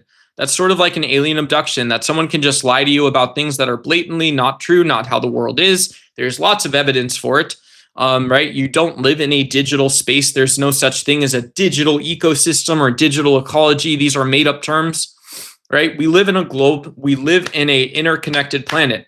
So you don't live in the digital commons. There is no digital commons when you are being transphobic, when you're being racist, when you are saying things that are not true. This is not part of the digital commons. And so just like aliens maybe abduct people from their homes and no one saw it, Charlie Kirk went and abducted people basically like an alien, akin to an alien, and said, now you can go get closer to your Bible, go get closer to God. So you are too dumb to see what we're talking about here. Turning Point USA. Just before going, tell me the most political joke ever. The most political joke ever. I don't know. Apple. Hey, D20297. Yeah, thank you. I appreciate the kind wishes, but you're also prescribing to me that I believe something. And so I don't need to accept another person's love if I don't want to.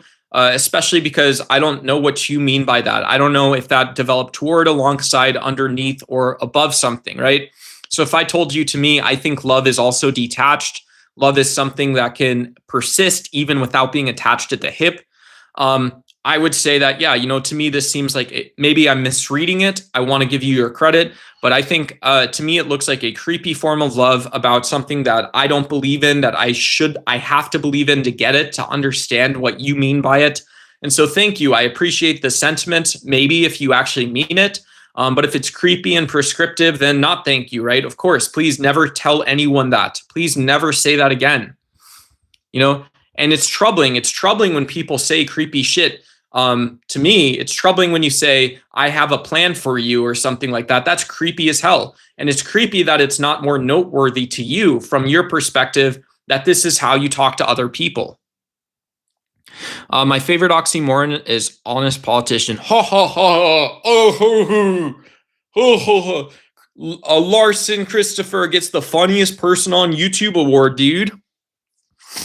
Hey, Song Jones. Hey, what it do? He's only attracted to trans.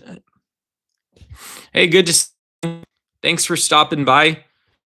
I'm going to go ahead and give you a minute if you want to reset, because you're here often, so it's good to see you, but let's reset.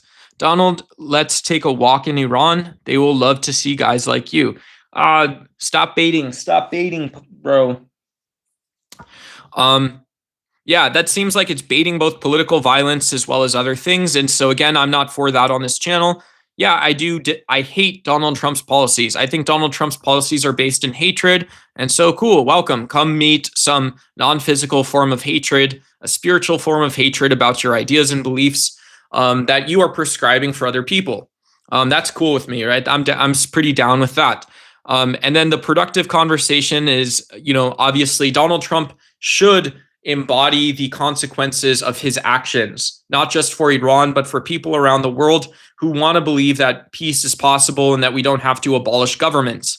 So Donald Trump saying that he has to, so I don't know, maybe I'm misreading it. I'm being super negative about it. So I'm sorry about that. But yeah, I don't read that and feel good about anything. Yeah, in real life, my name is Nate or Nathan. Online, I go by Duck, and the channel is Duck's Why. We're politics, philosophy, religion, and I like sort of scholastic academic stuff. We can talk about whatever you want. Hey, Kalashana, good to see you. I'm doing well. How are you? Happy Saturday or Sunday, whatever day it is. Bam, bam, bam. Okay, cool. Cool. Thank you. I appreciate it. Yeah. If you guys stick around, you want to have conversations, it's a good use of your guys' time. I appreciate it. That's the biggest vote of all. If you guys like spending a couple minutes here, that's awesome. These streams are usually an hour, 2 hours. So I love seeing you guys in chat. And yeah, that's awesome. So shout out to you guys. You guys make the world go round for me here. And yeah, and that's also a huge responsibility. So yeah, hold creators accountable. It's not rocket science. I use the analogy of your 18-year-old son. Your 18-year-old son does something stupid. That sucks, right? And there's probably a lot of reasons why it happened, how they thought about the thing, and why they didn't go with their plan to avoid getting in trouble. But your 18-year-old son is also old enough to know better. Every content creator who steals time from their audience, who talks down to people, who uses cheap tricks instead of working on their content, instead of adding value, they know better. Yeah. And so we should have some standards, right? We shouldn't split ourselves out between the smart and dumb social media, right? I am a nerd in my mom's basement. I eat my mom's meatloaf and stuff like that. And so, yeah, I talk to you guys about, I want to share the load with you guys. I want to share your load. I want to manage your load. I want to share your load with me. Help me manage your load. Help me turn your load into something that is both aesthetic and intellectual, right? When you give me your load, I make it aesthetic, I make it aesthetic, and I make it intellectual. So, yeah, tell me how I can share more of your load. I can get a larger lion's share of the total sum of your load. I can manage closer to 100% of it. I can manage 100% of other people's loads. When you guys give me that responsibility, yeah, we're going to be talking politics. Yeah, we're going to be talking philosophy. Yeah, we're going to be talking science. Maybe we're talking about cosmology and the physics and the start of everything. So we're going to be doing a lot of stuff here, and I want to have better access to a lot of that. This is why I do load management, guys. Yeah, absurdism, Camus. Camus is one of the most accessible absurdist philosophers. Another weird one, I sort of think asceticism, when we look at, we look at sort of rejecting world values. These are all things that to me are adjacent or like absurdism as well. 8-ball. Hey, what's going on? I never heard anyone say big load so much and it not being about a money shot. Yeah, dude, that is your sick mind, right? I am of sound mind. And so when you say that my words can mean something else, then okay, cool. Don't call me out like that. Yeah, I am a human. I know English as well. I do speak the language that normal people do. But yeah, you guys come in here trolling me, and I'm not supposed to talk about managing your loads for you. You guys come in here with uneducated or uninformed beliefs about MAGA, Charlie Kirk, Donald Trump, about Christian nationalism, about abortion, about feminism, and I don't stand up here and say I want to share and manage that load with you. I'm not that kind of guy. I'm the kind of guy that has a blue collar mindset. So, I see a load that needs managing. I say, give me the gloves and the shovel, bro. Give me the gloves and the shovel. Let me get to work. Let's get through this. Does pineapple belong on pizza? I don't know. Yeah. I don't care. I'll tell you how much I hate myself is I'm a vegan, and so I like you know, not that veganism has been ordained to be super cool or okay to position as cool. And so I like when I find a vegan pizza, I just like eating the vegan pizza. It is like a true gift. It's very yummy.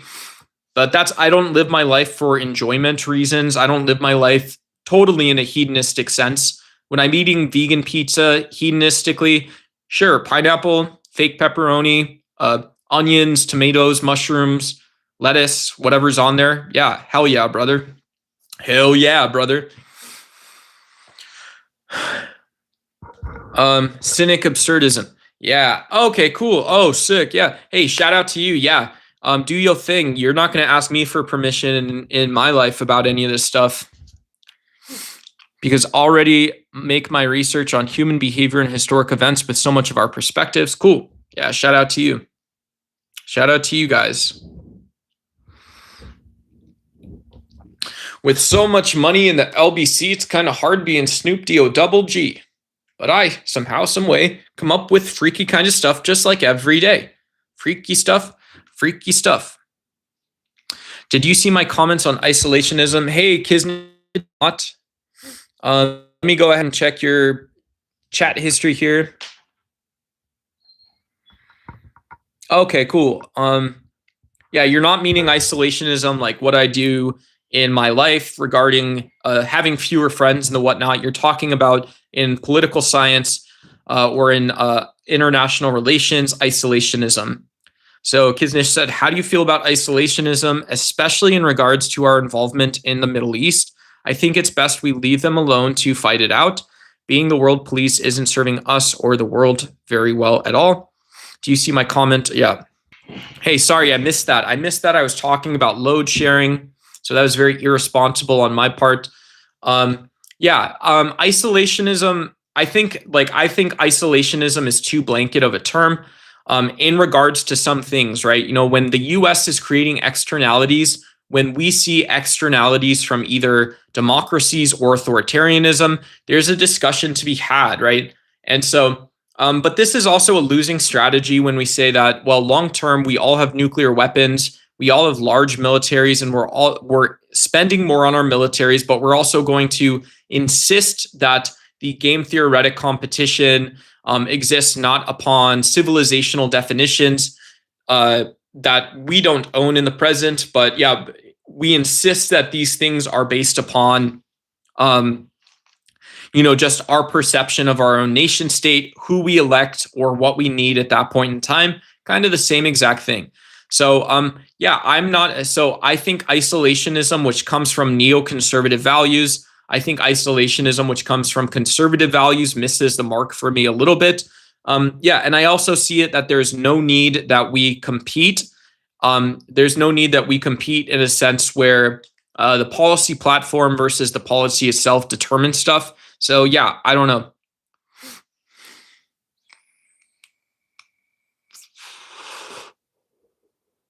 Yeah, I don't know. You may be more prepared for the conversation than I am. Um, uh, yeah. So if I were to offer slight opposition or an idea, maybe an idea that is into your idea here, I would say, yeah, um, um, isolationism, which is undertaken because of pressures from the world, is not a good thing. Give me a second. I'll be right back.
Yeah. So just closing off this isolationist topic or opening it back up. I'm not in a rush, but I would say, yeah. I mean, if we're not producing policy that responds to intrusive forces, so it adopts the philosophy or essence of isolationism, but then we're still not able to funnel both national, domestic level policies as well as international policies to long term drivers of peace, then there should be a serious problem, right? And so this also means to me that, yeah, free market capitalism, laissez faire capitalism from the US's perspective needs to be represented, but so does transparency, honesty, and truth, right? So you can't be a US president and stand up and say, well, fuck the AI industry. The AI industry should have been protesting in Washington about conservationism, about stewardship, and none of this bullshit, right? None of the bullshit that you know exists. This is how it should have been. Hey, what's going on, Panelverse? Good to see you. Good to see you.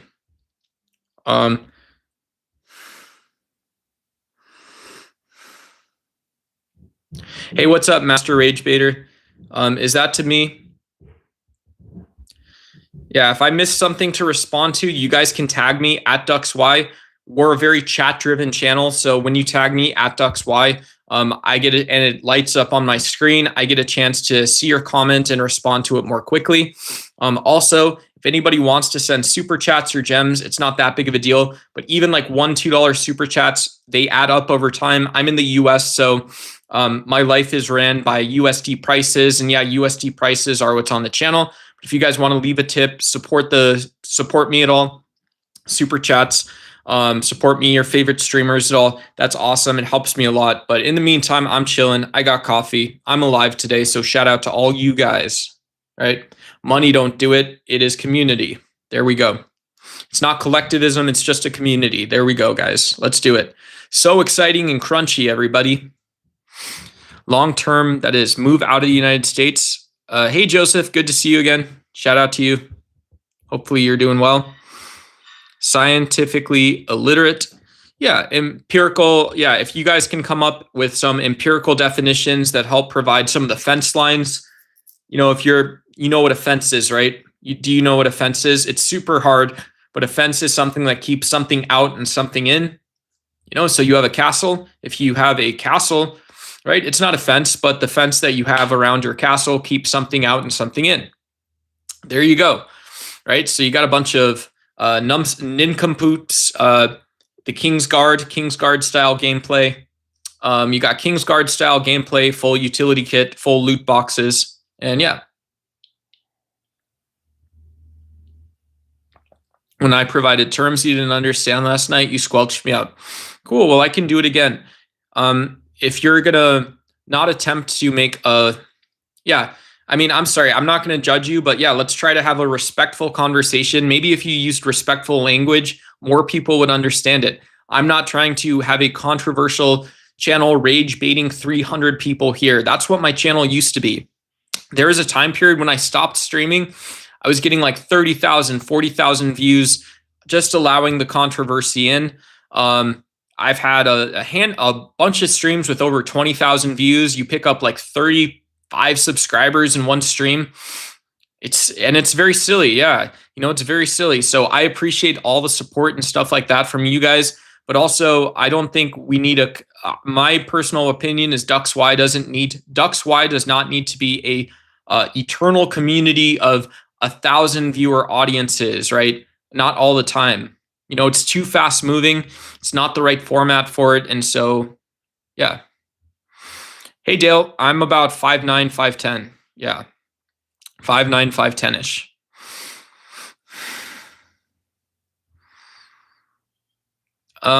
There's a book by Todd May called A Significant Life. That's an important milestone in every millennial's life. Everyone older or younger than millennials. I think when we can start asking what is a life, yeah, it's a little perennial. It's a little romantic. It captures a lot. And for me, then I forget, right? Then I forget the question. So I would say romanticism is actually the answer, but that maybe produces utilitarian or practical views. It maybe produces a different sort of interpretation of a moment-to-moment type deal. Yeah, and those types of things. Cool. Emotional valence to be applied to concept for rational decision making. Cool. Yeah. So Joseph Kuhn looks like a more rational person than me, but I don't know. I explained. Oh yeah. Oh yeah. So you came in doing fake. I remember this now. Yeah, you came in doing fake neuroscience when we were talking. We were having a conversation, and then you started doing real neuroscience. So you did fake neuroscience, and then you actually offered something real. And so if you wanted to, yeah, I forgot what it was. Yeah. So the first thing you said was a lie. I remember this exactly. I didn't have to look it up, but you said something that was so patently wrong. I remembered it. The wrong information that you said was that our limbic system and amygdala determines our emotions, our limbic system, right? So we share it with all of our animals, relations, right? But that's just not true. That isn't true. You're talking about something subjective that didn't exist and which is also factually incorrect in neuroscience. It's literally based on frontal lobotomies. Are you a medical doctor or something? If you're a medical doctor, just say that. If you're some kind of master's student, PhD, just say it.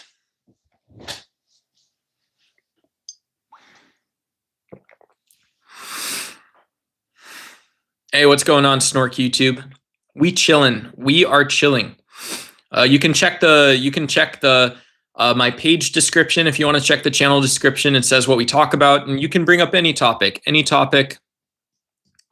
Yeah, anti-political violence stream. I'm in the United States, and so shout out to you guys. You rely on an appeal to authority. Well, if you're an actual expert versus a so-called expert, that's a difference. There's a difference there. Limbic system processes emotions. Try again. Yeah, I don't believe anything you say. So you're going to talk about a process. And yeah, what did you say? You said I was wrong, right? Prefrontal cortex it's a frontal lobe. It's a frontal lobe that processes emotions. And yeah, like I said, I don't trust you because you said things that were incorrect. And so I don't think you're an expert now because you said one thing that was incorrect. So I don't think you're an expert. And you're now gaslighting me. You're gaslighting me for saying that a person who shares incorrect subjective information based on their feelings in an incorrect framing for an impulsive reason is a teacher. No, it's not. No, you're not going to teach me about this. All right, cool. Well, we're just going to do this again then.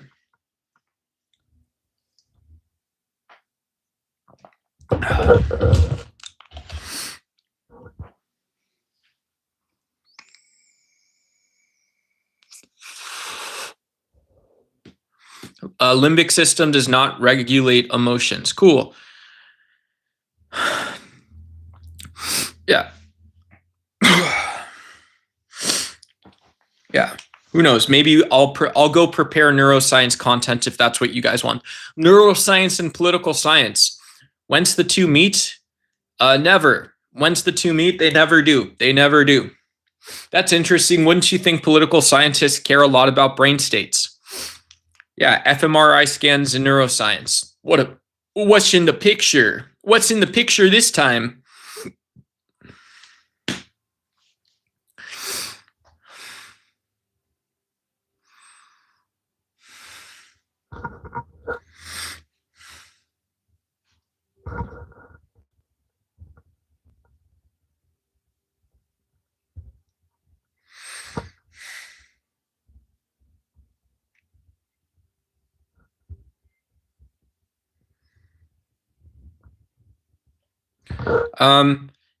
Yeah, there's also things like a Michigan coon. Someone asked if someone has a racial name. Yeah, there are also these what are they called? I forgot the actual taxonomical term. But yeah, like rats, mice, whatever they're called. And so yeah, some of the Michigan coons are really big animals. They're very strong, very scrappy, very intelligent. They're very analytical. I don't know if they have cingulates or what are they called? Cingulates or something similar, but they're able to like quickly understand how like mechanical systems work and break into it. So they have a lot of like spatial intelligence and stuff like this too. Very, very driven. Yeah. Whatever it is. Hey, what's up, Andy Lima? Good to see you again. Good morning, good afternoon.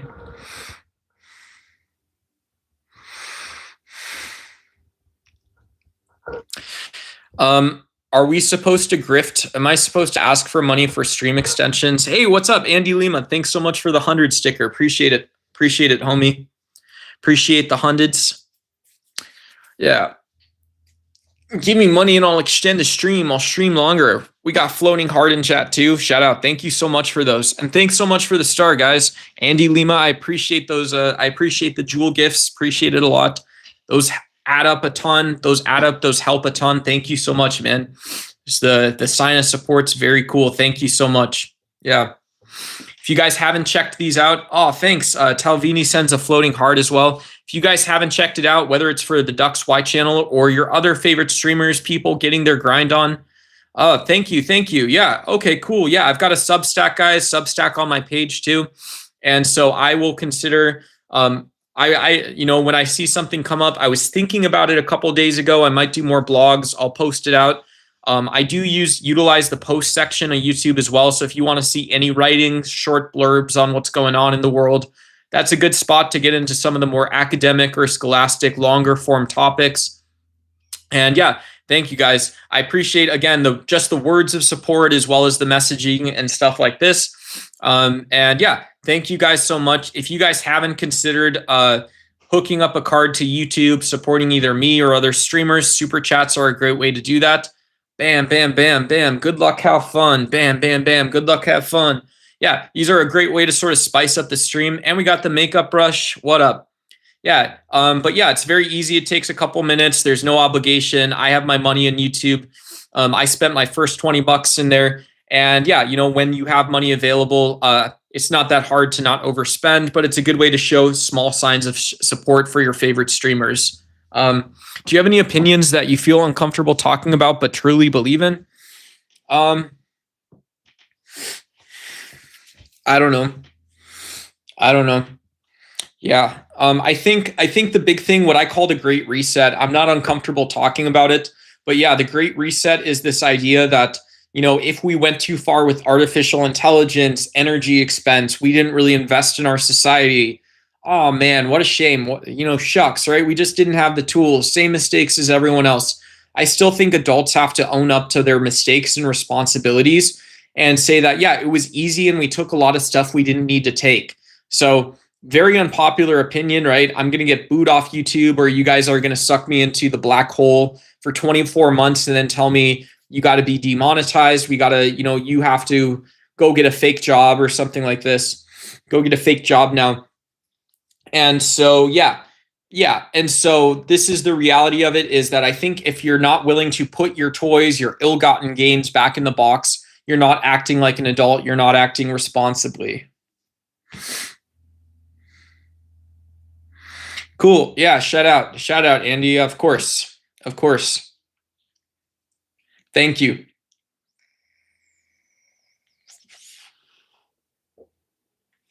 I don't know. That was either Goodwill or like one of those.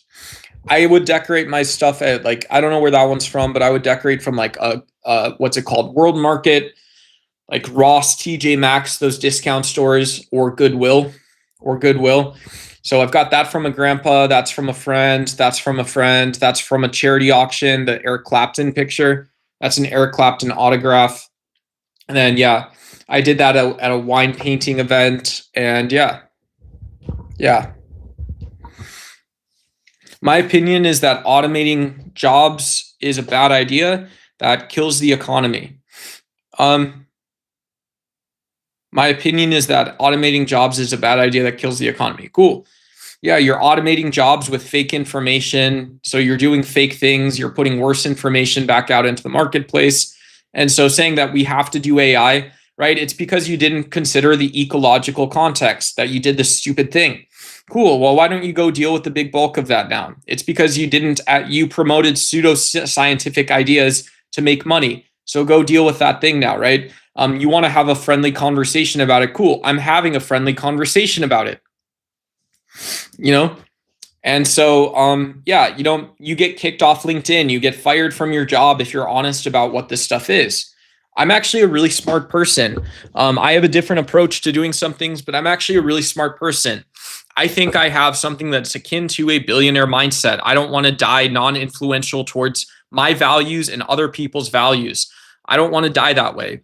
And so, but if I say that AI and MCP, agent of agents, automation, and agent internet, or whatever bullshit buzzword you came up with to do fake things and make shit up that doesn't help anyone except yourself, then of course I'm going to get fired. I'm never going to get a job. I'm never going to get hired in the tech industry. I'd rather be talking, really, like, put yourself in my shoes. Let's split the difference.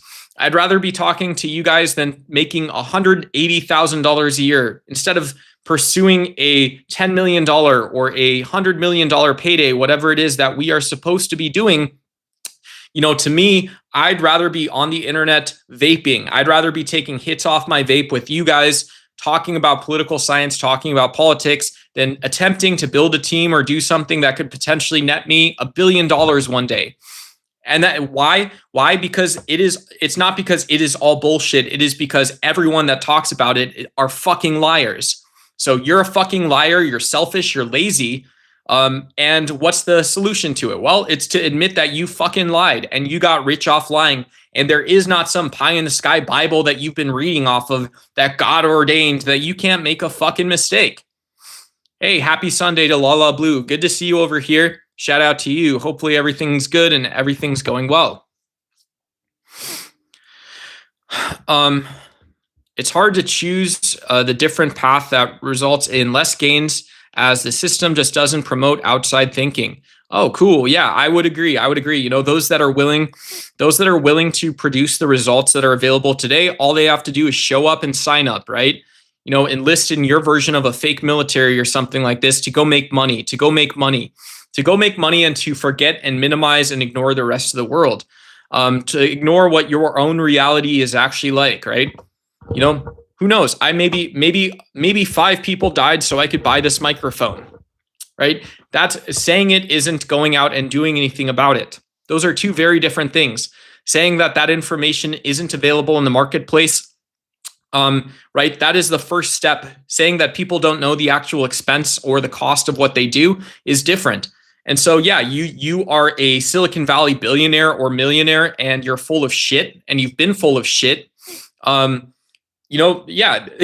Guess what? You didn't give a fuck. That's the difference. That's the reality. And it's funny because when I say that to you, I must just be a negative Nancy or pessimistic, right? Oh no, we solved that. We learned how to listen. No, the fuck you didn't, right? You learned how to be a bigger bitch than you were before. Send me some fucking money, right? You learned how to be a bitch. You learned how to not make policy. You learned how to make everything about America, but America that's all about the world, right? You learned how to make things the way that a bitch makes them. So you learned how to be a better fucking liar. Why? Because you didn't give a fuck in the first place. Do you know what you'd be doing? You wouldn't be making $1 million. Turns out you wouldn't be making $1 million, or you wouldn't be doing it with other people if you weren't a bitch. But you are a bitch. So guess what? That's what you do.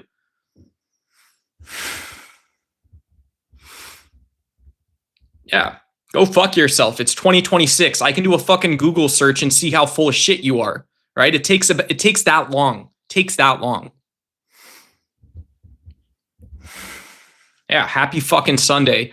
My 23 cents. I made 23 cents. What did you do today? Yeah, you made $1 million today.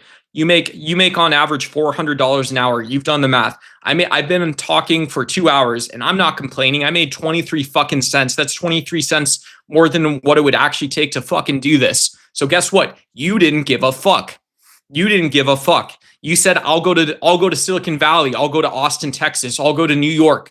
We'll learn to love Taiwan. We'll learn to love Shenzhen, right? Suddenly I'll learn about the distinction with Hong Kong, and look, we've got this IBM quantum computer and EU, and so and it's not even all this stuff, but look how automated the ERP is now. Look how automated the SaaS is. Look how automated Google has made BigQuery. Look how automated and AI focused everything is. I'm not a bitch. I just care. I learned so much. No, you are a bitch, right? You're incompetent and you're a fucking bitch. And so you say, what kind of conversation do you want to have? Well, if I recall, it sounds something like that, doesn't it? That wasn't the case, right? And so you became a creature that is totally incapable of pushing into the system that you yourself own. So what does that make you? It makes you a bitch. Yeah, get the fuck out, right? Get the fuck out of my society. Don't touch. That's all my shit. This is my civilization. It's been my civilization. Get the fuck out. Don't touch my shit. Get the fuck out. I'm sick of it. You cross the point. You cross the point of having trust ever again, right? There is no trust to be had. Not you. No, I'm not going to trust a bitch to do shit that isn't bitch made, right? If there's bitch made shit to be done, you can go do the bitch made shit. Get the fuck out. I don't give a fuck. It's exactly like it sounds, exactly like it looks. I'm done with it. I'm sick of it. Yeah, this is the crazy thing. And then people on the left and right talk about endorsing political violence. There's so much good conversation around Luigi Mangione, or there's so much good measurement of the dumb bitch made shit that Trump did. No, do you want to know the reality of it? It's always been exactly like it sounds, exactly like it looks. You're unwilling to be honest because you're a bitch. You're unwilling to be honest because you're stuck doing bitch-made shit because you're a bitch. Super good, isn't it, right? How complicated is that? You could say it a lot more simply. You're not trustworthy. You're not trustworthy because you engage in untrustworthy activity. And you work in an ecosystem which is disclusive and itself is not deserving of trust. It is either amoral or it produces immorality, and you won't admit it. So there you go. There you go.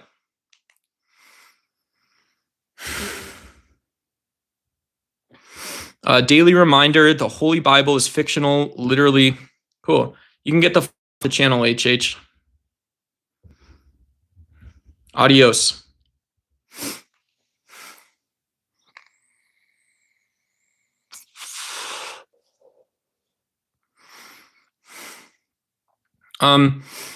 Yeah, I mean, having compassion, I don't think you could totally understand it.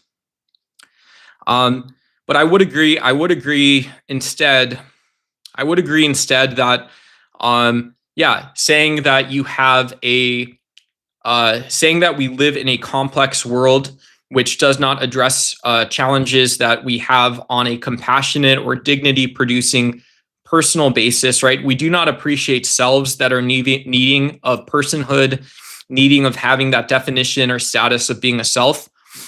Saying something like that is to me, like, it's like, okay, I understand that there's going to be bad things that happen, right? So you have a disgruntled MAGA voter drive his truck into a Mormon church and burns the church down, shoots people, and then hurts himself, right? And so it's like, yeah, that is about everything that you need to know about violence in a society. The same way that people get robbed walking home from minimum wage jobs, right? You live in a poor area, and if you have $100 in your bank account for the next week, but that's $100 someone wants to take, you get robbed for not having that much, perhaps not having someone inspiring you to be able to be the best version of yourself with what's available. But you get robbed, right? You get that. So we produce bad results. We don't grant people the personhood status of being a self when they need it, and we take and demand our personhood status of being a self when because we want to enrich ourselves, because we are selfish human beings, and because we're bitch made. Yeah. And so you're stuck doing soft stuff. You're stuck doing soft stuff because you were soft in the first place, because you were soft in all the right ways. Yep. Just hard enough for people to lift you up. You know, this is what soft people do. David Goggins says, who's going to carry them boats? I'm not telling you guys to go all out, go all out, go learn everything you can on the internet. Go enjoy every moment of being compassionate and seeing how smart people are. I'm not telling you guys to change anything. Yeah, but that, the SEAL mindset, the mindset that a tough person has, that I'm not going to ask someone else for help, right? I want to be part of a high performing team versus asking someone for help. And then we go and we see the complete opposite. We see the politically active, poorest areas of society, right? You got to punch down at the poor. But then you see Silicon Valley, you see billionaires, you see tech billionaires, you see energy billionaires. You see energy companies. You see people undertaking projects at your behest and on your behalf for no reason. You also see people who are living in societies without civil society, without robust political institutions, doing jack shit, right? And so you ask other people's, give me a loan, lift me up, boss man. Give me some funding, lift me up. Give me a good job, lift me up. Give me a better job. Where does that go? It's the next better job, the next better job. And so all you want to do is build a bigger and bigger, bigger and bigger pile of people being impacted. And on social media, what do? Well, hey, I can't have, it's not exciting. I can't have this, I can't have a better and better job. So I just want to be meaner and meaner and meaner and crueler and less honest with people.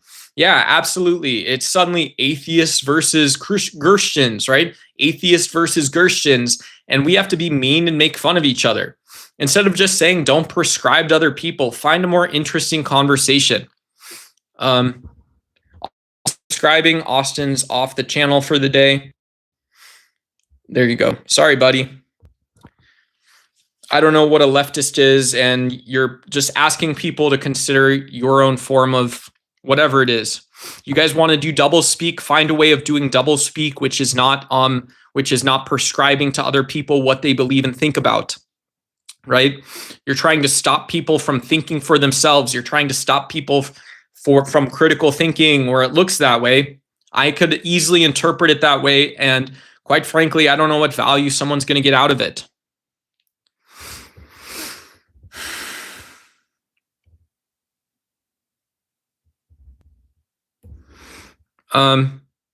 Cynical Lau, can you keep it down about the majority of the stuff that you talked about? I just deleted a message, so thank you. Appreciate it.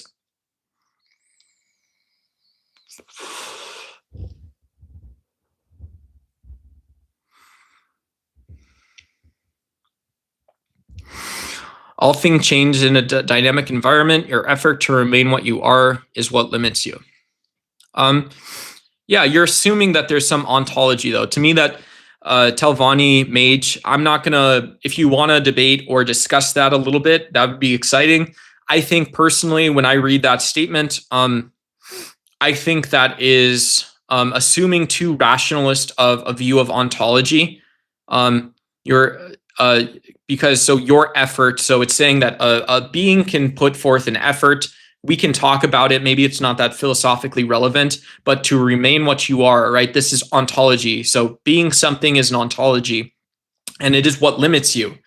So effort, this idea that there's this thing that we either push in or the thing is doing it or something like this is what limits you. And so ontologies can be limited.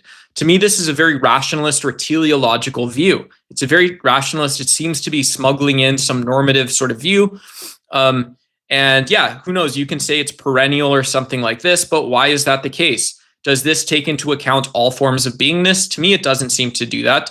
And so Telvanni Mage, I would disagree with the statement. Yeah. I do not go out of my way to challenge others' beliefs. Cool. Yeah, your belief, your psychology, I would agree. I hope your psychology is not subject to my criticism. I don't have an opinion about your psychology. I do have an opinion about ideas, though, especially ideas that you're going to publicly share, right? None of that Charlie Kirk style MAGA bullshit that, yeah, I can prescribe, I can do scientific praxis, right? I can become a modern scientific American Marxist doing far right-wing politics. No, you can't, right? You can, but you're going to look like an idiot. You're not going to say anything true, first of all. Second of all, there's going to be motherfuckers like me who are the realist in the game. And so if I've got 10 people here, I'm going to be honest to 10 people. If I've got one person here and I'm talking, I'm going to be talking about as honestly as I can to one person. I hate myself. I don't like who I am. I don't like who I've become on social media. I have a lot of self-criticism, self-doubt. I don't work out anymore. I eat more poorly. I'm less ethical in my own personal life. And I'm working on a way to fix that. Cynical Al says, but let me ask a question in the sense of political science or political philosophy. Should a country or state be forced to teach their citizenry the scientific way of learning? I don't know what so science dances on top of metaphysics and biology, right?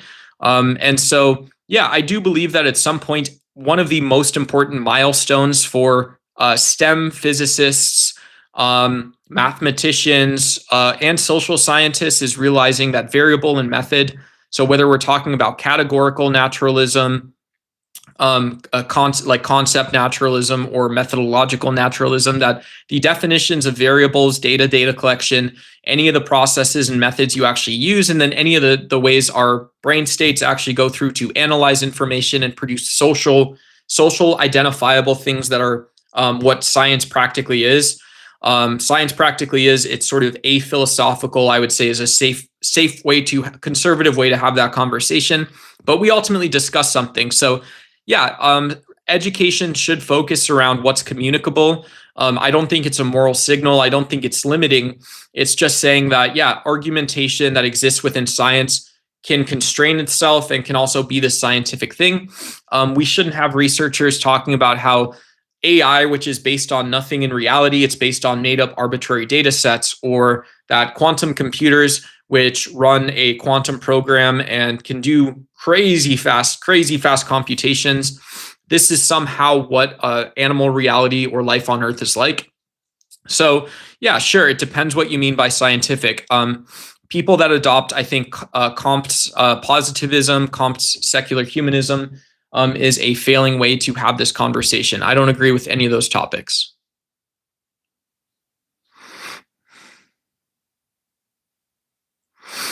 Scientific learning is, amongst others, the ability to check if a source is legit, to understand basic scientific working methods, and so on. Yeah. I don't agree with GB228 here that everything is in Christianity. Christianity is a very old text. It was written a long time ago. It's not actually useful or practical. But again, yeah, finding a better way to love our fellow man. This is, yeah, it's one of the rules to play to me. Is that, yeah, we're able to ourselves embody the values and virtues that we should have.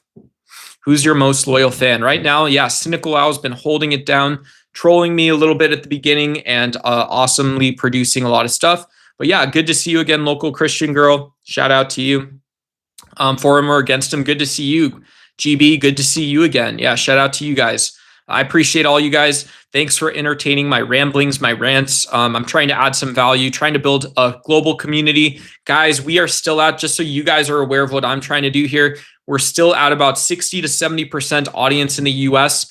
That's awesome, right? I think that's a decent number. If we can hang out, spend time together, spend more time talking about how we have conversations about complicated topics like science, how we have conversations about communicating ethical standards and being our best selves. What do we do what are we able to do once we learn things? And when we say, well, the shared reality is our compassion, our shared reality is a love for a political process and stuff like that here. And I love you guys for it. That's hugely important to me, right? That's hugely important to me. So thank you guys. Yeah, thank you for supporting my goals of having diversity on the channel as well. And I hope you guys are enjoying YouTube today as well. Yeah, shout out to you guys. Any answer? Why is God making laws based on women? Veritas ratio. You got blocked a little bit. If you guys are I'm gonna go ahead and put that message through though. Veritas ratio. The algorithm blocked it. Just make sure you're having the conversation, please, for the sake of the channel at the right level. So thank you guys. Everything looks good. Of course, free speech is a good thing too. Yeah, if you guys want to go to the Industrial Revolution, you guys want to homogenize culture, you guys want Marxist cultural normalization, and you also want to make this religious. You want to make culture religious. You want to make it more obvious what religion has been doing, what society has been doing. This is Friedrich Nietzsche. When we're talking about killing God, the perennial truth that he asks you to represent is that, yeah, all sorts of social truths that are unconsidered, it's an unconsidered life and unconsidered truth. These are all ideas. Yeah, Baha'i killed God too, because Baha'i ultimately says that all of the prophets are the same. It's the same metaphysics. It's the same reality, same type of truth, same philosophy. Da da da da da da da da da da da da da da da. Blick, blick, blick, right? You don't have multiple metaphysics you can consider. You don't have multiple perspectives to consider. So it's not like going out on a hunt. It's not like going out on a hunt and then deciding where we can stop. It's not like going out and taking care of our family and then deciding when our family can take care of themselves. It's none of these things, right? Western thought, Eastern thought, Arabic thought, or Islamic thought, African thought, all of these are ideas which are about dominance in the end. These are all ideas which are about dominance in the end. Latin American thought is about dominance in the end. Indigenous thought, at the end of it, it is about dominance. And so if you want to say these are the only ways you can think and you have to compete, it's a battle of ideas, a battle of ideologies. Ooh, color me the fuck confused because I don't know what you're talking about. It sounds like you had an idea and you got real excited, or you transcended. You had an idea about ideas and now you want to go share it with everyone. Cool. Color me the fuck confused. So you can look and say that, well, ideas and ideas are not the same form of dominance as AI and tech. Ideas and dominance are not the same ideas about energy dominance. Ideas and dominance are not the same type of dominance as social hierarchies, as ideology, right? Color me the fuck confused. I love ideas like feminism. I love things like thinking from the perspectives of parents, thinking of the perspective of those worst off by the ways that we would commonly accept. People with disabilities, mental disabilities, people with addiction, people with incurable disease. These are people that we should say as individuals, we create systems and strong, irrevocable, undeniable, indefatigable systems to support people with dignity. So dignity to me is one of these things that personally, I think it's like feminism. It's not totally beyond reproach, but boy, it sure is easy to go with. And why is this? Because it's not competing. It's not saying that my idea takes precedence. The idea is that we respect beingness, environmental stewardship, sustainable ideologies, neo-Hobbesian international relations. These are ideas that say we can somehow transcend or absorb and embody competition of ideas without being dominant. We can have conversations.